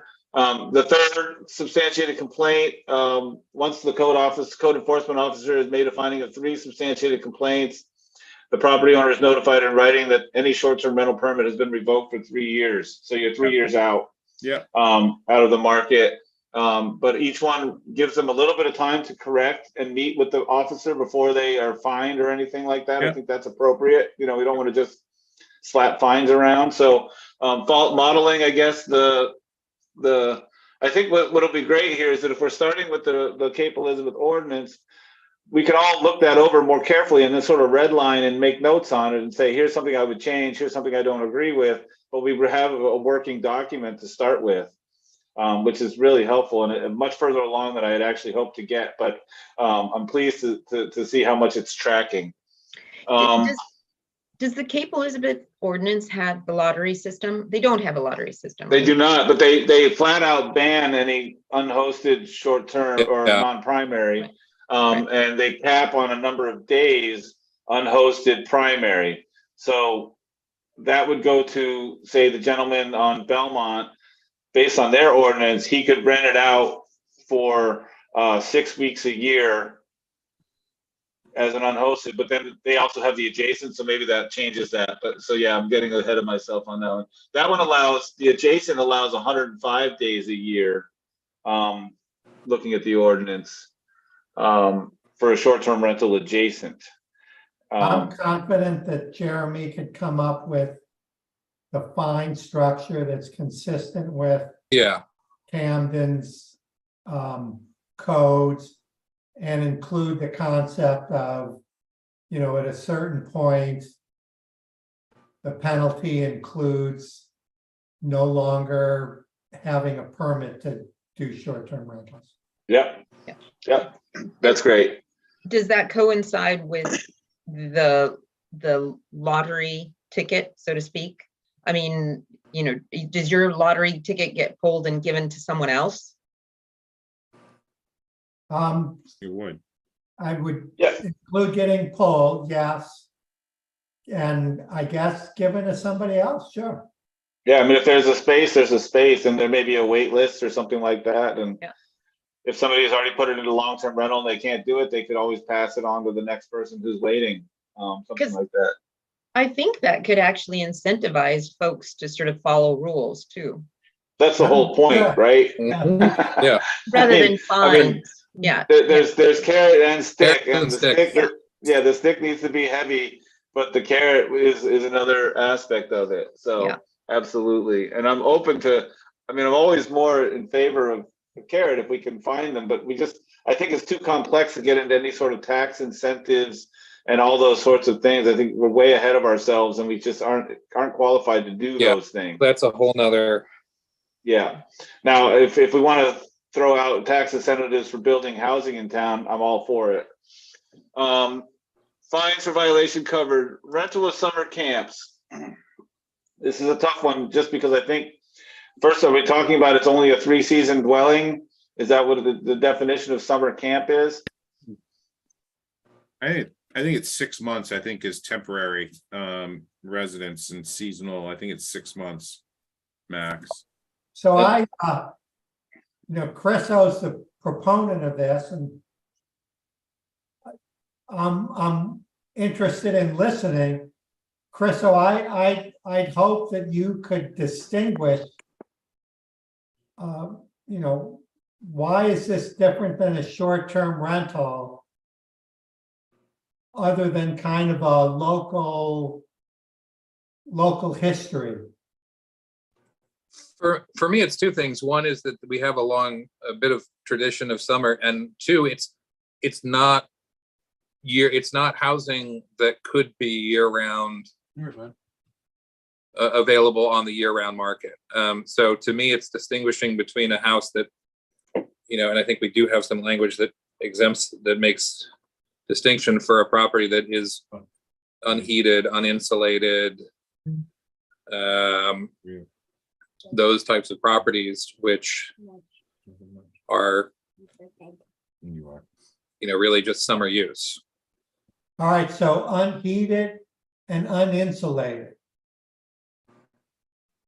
I mean, define heat is a little bit of a tricky one, but my family have a summer place and it has a fireplace.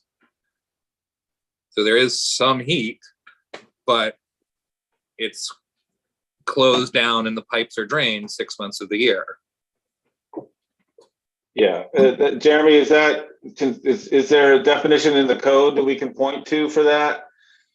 There's also something in the building code that we can work through this one. Yeah, hard for me to That's do what I was that right now, but yeah. no, but that's what I think. I mean, we have language that defines or makes that distinction, even just in the assessment, there's a distinction between a year-round property because they're valued different. Yeah. Yeah. And So that's, if somebody has got the assessment marker that says it's not a year-round residence, it's a summer residence. And is your thinking that would permit that residence to be short-term rented during the summer? Yeah.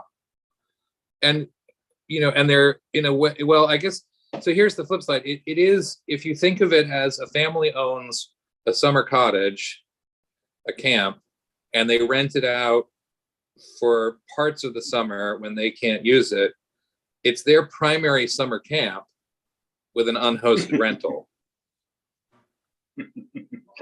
Right. I mean, there's no point I don't think when we get to the camps to be talking about primary or non-primary. They're not somebody's primary residence 99% of the time. Right, but it is their, but it is someone who lives here and owns it rather than well, maybe. a property that is just a vacation rental. Are you putting a Camden residency requirement on it? I mean, I'm just asking. Like, so if we're not, I think we go back to, I think that the model is more like someone has a summer camp, they use it a few weeks or months out of the year, and they'd like to rent it out a few weeks or months out of the year. It's not long-term housing stock. It has to meet certain code requirements, but it is identified as such. Do we want to carve out an exception for that? Based on, as we've said, sort of the long-term tradition. And, you know, again, when it gets to me, like I want to make sure that there's certain safety, you know, code requirements, and it doesn't have to be insulated if it's only, you know, 5 months or 6 months out of the year. However, I want to make sure it does meet other code requirements, you know, whatever they are determined to be. Well, and along those lines, it's not taking from the housing stock. Yeah. No. Pulling them into this regulation, also there's additional safety stuff that we could add in. You know, we've talked about egress, but water safety and all those factors. Right. I do not have a problem in having summer cottages or the rental of summer cottages on a short-term basis at all, given the nature and that they're not year-round facilities. Okay. The trend, and Jeremy will back it up, you know, a lot of these summer cottages are being insulated and weatherized, and Well, that changes just a house on a landscape lake. then. Yeah. That, And so like, yeah, this is where the penalty of perjury comes in there, John. First of all, if they're doing those changes, they have to have a permit, right, Jeremy? If they're putting in insulation and those things, that's not that's not something you can just do. You have to get a permit, and then when you register with the ordinance, you sign under penalty of perjury. You check the box that it's a camp. That means it's a camp, and if anybody finds out that it's not, there's penalties, such as not being able to rent it ever again under the short-term rental ordinance, or for 3 years, or whatever we decide. Well, just let me say that I'm interested in kind of tying down how a rental of a summer camp is different than a rental of somebody who's someplace else. Well, I think we can talk about it. I think one thing I would say is, I mean, this is really about the dwelling units and housing availability in Camden, right? I mean, those aren't being used as, you know, someone's dwelling unit permanently, or they don't even have the opportunity to be somebody's primary residence, right? Because they're not insulated, they're not conditioned, they don't have the well, you know, all of those things. That's just my point, because there is a difference. They don't have the what? Well, They have a Insulation, well. the heating system, they have, lots of them are still bringing water in from the lake. Yeah. You know, and they don't have underneath the camps aren't insulated. That's where the plumbing's coming in. Like Chriso says, they shut that off. They antifreeze those lines, and you know, they're protecting it for the winter and from freezing. Yeah. Right. Yeah, they're just, I think for me, John, it just boils down to they're not really what we would call available housing stock, right? Because at best you can rent it for 6 months out of the year long-term, and no more. So go ahead, Lucia. Yeah. So I just have a question regarding exactly that. I mean, is there any summer staff that rents a camp to fulfill the summer staffing needs? If they Yes. are, then God bless them. It sounds like a good gig. So does that take away that stock? I guess is my question. Well, it's not saying they can't. Right, right. You know, and you know, I mean, the other side of it is that a lot of these are, you know, if you talk to a lot of families who have camps and rent them, they're renting frequently to the same families year after Right. year, and they're often renting for 2 weeks or 3 weeks. You know, it's Right. it's just a bit of a different. And probably not on Airbnb. Or are they? I don't know. There's this one little shack that I rode by on the Passy. I call it the Passy because I can't pronounce it, up in Belfast. That's just a walk egg. Yeah, that's sitting out there on the little jets out, and I always joke every time we row by it that I'm going to put it on Airbnb because it's literally like an outhouse on a ledge, but people would rent it. I'm telling you, you can put anything on Airbnb. But yeah, so I'm going to just take that quick poll then of the group as far as carving out not an exemption from registration, but an exemption from the non-primary unhosted aspect for camps.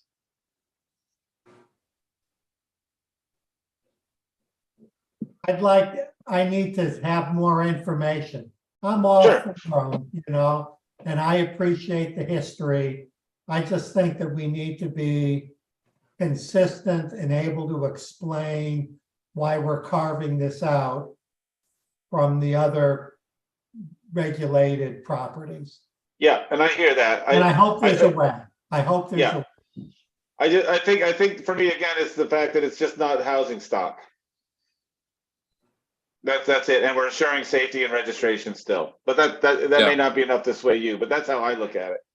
But we'll take John's mild abstention, and we'll figure that Krista will be able to take him out to his camp for a weekend, which is I think should happen for all of us. We should all get a weekend at Krista's camp, just because I hear it's lovely, and move on to the next one, which is okay. We have these now, so cap on STR and ban on STR. I think we did discuss to some degree. We did come up with a 4-to-1 vote on banning non-primary unhosted. You know, the stomach for the board was to go that route. If John has not come around, or if somebody wants to make an argument for a small cap number or any cap number, let's entertain that real quick. Well, I think it would be worth looking at it and drafting some language around it. Okay. Yeah, let's do that. Just to sort of have a play. Yep. And so you want to throw a number out there for a cap? People do percentage of housing stock, which I'm not sure how that's calculated. Right now, we're looking at, let's just estimate that we're at 390 to 400 short-term rentals in town. And a vast majority of them are unhosted non-primaries. Right. How about 50? Okay, throw it out there, 50 for a number for now. I was Kat, thinking Pat? 25. I was too, but it's okay to have 50 and talk about it. Pat, what was Pat's number? 25. 25? You know, this thing about the majority of these properties being unhosted, non-primary, can we get a better handle on that? Granicus can, yeah, we'd have to engage them officially, but they will give you that information eventually. Yeah. Because, yeah, I would feel more comfortable if we really had an accurate assessment of what is non-primary, unhosted versus not.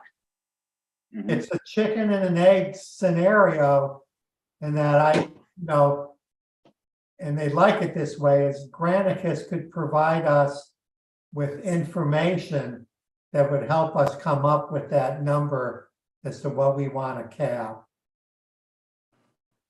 Mm-hmm. But we need the we need the registration fees to pay Granicus. I honestly don't think it's 95% unhosted. I can't No. imagine it is either. Yeah, I can see what I can do with them. Okay, Okay. I would start with a higher number and then start ratcheting it down over the years. I If think need- that's going to be more difficult to do than the opposite direction. Adding more in.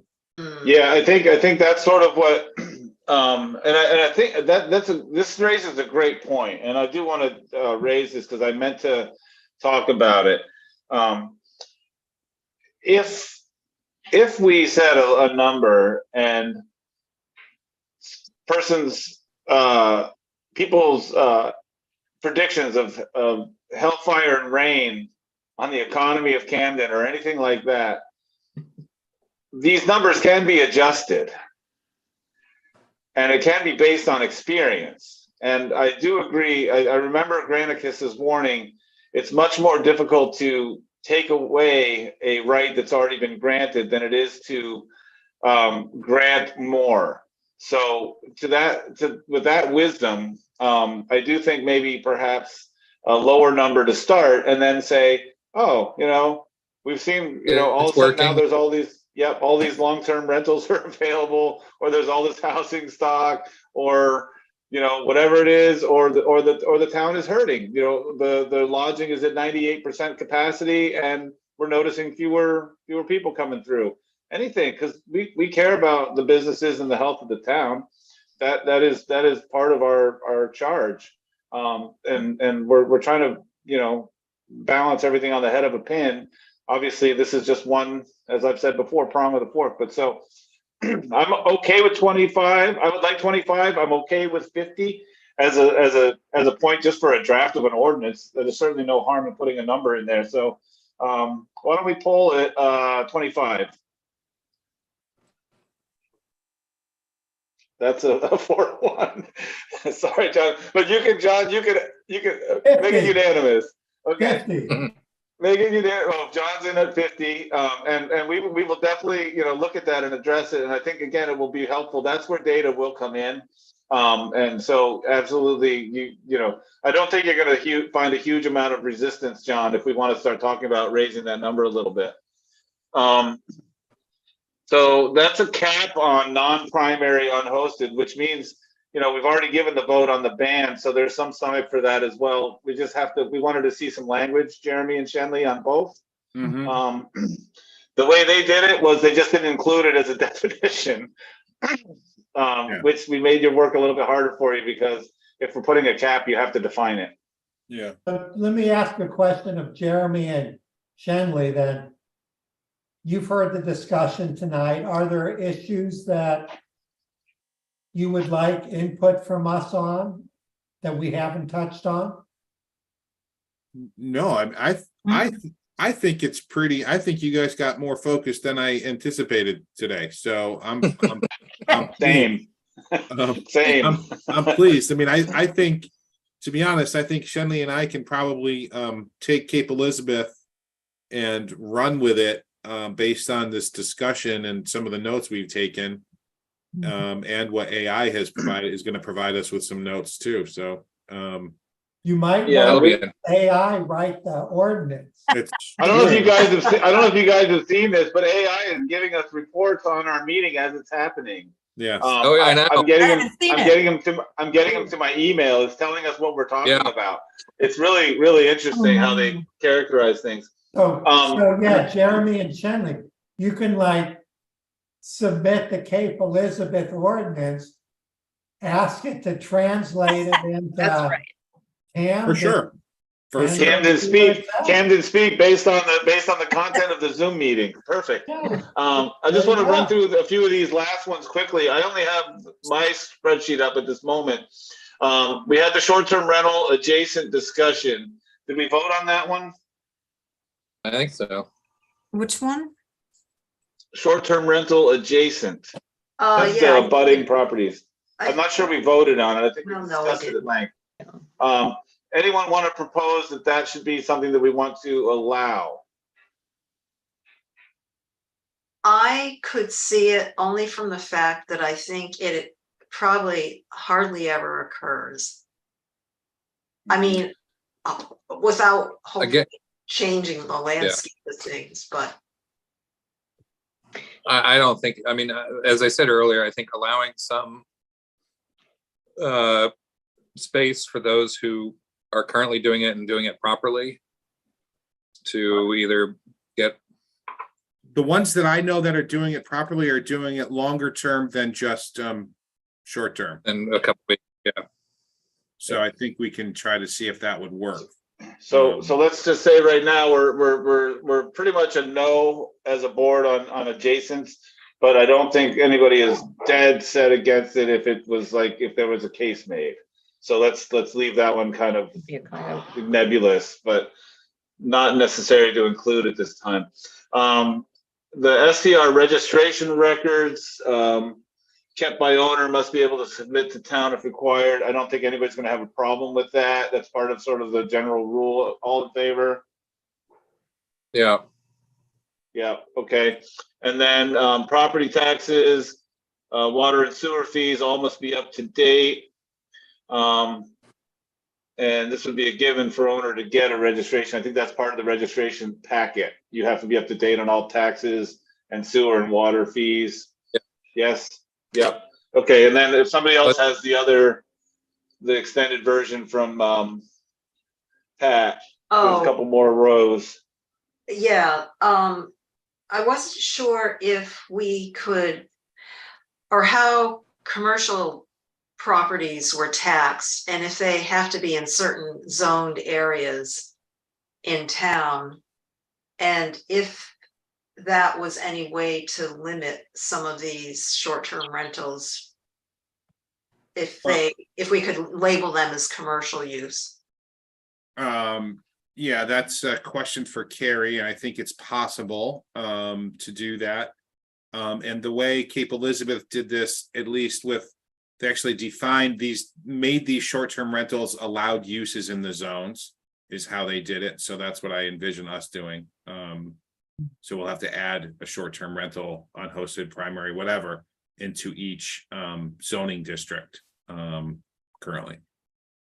I like the idea that and forgive me if I don't have the right name for the zoning district, but in the village, is that what it is? The village commercial core? You know, if somebody's got a short-term rental in the village core, you know, I think that's fine. Right. I mean, what I was going to do is allow them everywhere. RU1, RU2, the CR, village extension, the village, the downtown business district, there's dwelling units downtown. But they got to comply with all the regulations. Right. The plan wasn't to distinguish between any zoning district at this point. Right. So it's an interesting idea. I think it's one to consider, like as like just sort of table and hold on to. Is that generally okay with everybody? Like that would need more research and sort of I'd need to be sort of need to have it explained how that would work or what the benefit would be. Okay. What's next, Pat? The initial regulations, if we cap them to like 2 or 5 years or even less, and then review, that was something I believe I had read about some towns doing. The overall ordinance? Yeah, Yeah, So sort of a sunset provision? if we needed to make any adjustments, right? Right. And I would support that. and the last one was outside use of an outside consultant. Yeah, and all in favor of an outside consultant? I'm okay with Granicus, but Jeremy's got 2 hands up. Chriso, did he vote for you or are you raising a hand? yeah, I'm fine with There that. you I mean, go. I don't know that needs to be in the ordinance, but No. This is sort of Oh. just, yeah. These are things that we think we should do, yeah. Right. Yeah, I think it just got added as something that we're all in favor of. So I have a quick question on the previous one about making some adjustments, doing a 3 to 5 year sunset. I mean, wouldn't you want to review this after a year? Oh, yeah, I was thinking a shorter time, sure, that would be great too. I mean, Jeremy, what do you think? Um, On I'm, that? I'm not sure a year gives you enough time, and enough data, so. Yeah, I'd say and 2, plus like getting something in 3. front of the voters, because everything's gonna go in front of the Oh, yeah. voters. Right. Yeah, I think 2 or 3, to be honest. Yeah, Is there any possibility to make some provisions in the ordinance that minor adjustments can be made without going back to a vote? Unless it's in there. yeah, I mean, you can put it in there, you can put anything Yeah. you want in an ordinance, and I do Yeah. think other towns have some reservation that the cap, like for instance, if you do a cap based on a percentage of available housing stock, Right. that the select board or the city council is able to adjust that number, that percentage number, that sort of thing. That Yeah. obviously would take any say so out of the hands of the planning board. And I don't think that we need to maintain all the control over all of that, but that is something that we could talk about. But if you're going with a hard cap as opposed to a percentage, even that number you could leave to the discretion of some authority. And put it in the ordinance if that was important. I just kind of worried that, you know, because this is all trial and error, you know, that 3 to 5 years is a long time to have something set in stone without even the minor, you know, the ability to minor tweak it if something, you know, if something, say, for example, with the state ordinance or with the state rules that, you know, people start building, but, you know, who knows, but, you know, Yeah. you get. Well, here's a suggestion. Lucia, do you want to look in, because I know there are some ordinances that have a flexible cap. Sure. Do you want to look into those? Sure. Pat's old spreadsheet may have information on that, but they talk about how, I'm not sure if it's Bar Harbor. I'm not sure if it's Kennebunk. I thought one of them had a moving cap, like sort of able Yeah. to adjust. And you could bring that language and suggest it. And again, we could all look at it, because I do understand, like, we're making a decision and then 3 years down the road, we may see, Yeah. you know, catastrophic results. Yeah. You know, who would want that? Unintended consequences. Sure, sure. Okay, is that it then, Pat? Yeah, that's it. And I Okay. had to leave. Yeah, we're all gonna leave. That's the good. beauty of it. Yeah. We're trying to get it done. I really appreciate I'm all gonna of the stay thought here, and but I'm gonna the close out. all the thought and the effort and the good humor that goes into these meetings. It's not an easy thing, and we're all volunteers and doing our best. Appreciate everybody for showing up. If people have comments on the meeting that are in the public that have attended and they want to email them, you have an address there on the agenda to do so. That would be my recommendation. Okay, so thanks everybody for attending, and Jeremy, next meeting will be what, 2 weeks or? That will be the plan. Okay. And we may have actually a working document to start looking at. That's my plan too. Awesome. Great. Great. Okay. All right. Thank you, All right, guys. everybody, take care. Thanks, you guys. Yeah. Bye. Good job. Bye, thanks. Yeah. Thanks, Shenley. Thank you. I'll see you tomorrow. Yeah. Thank you. Thanks. Bye.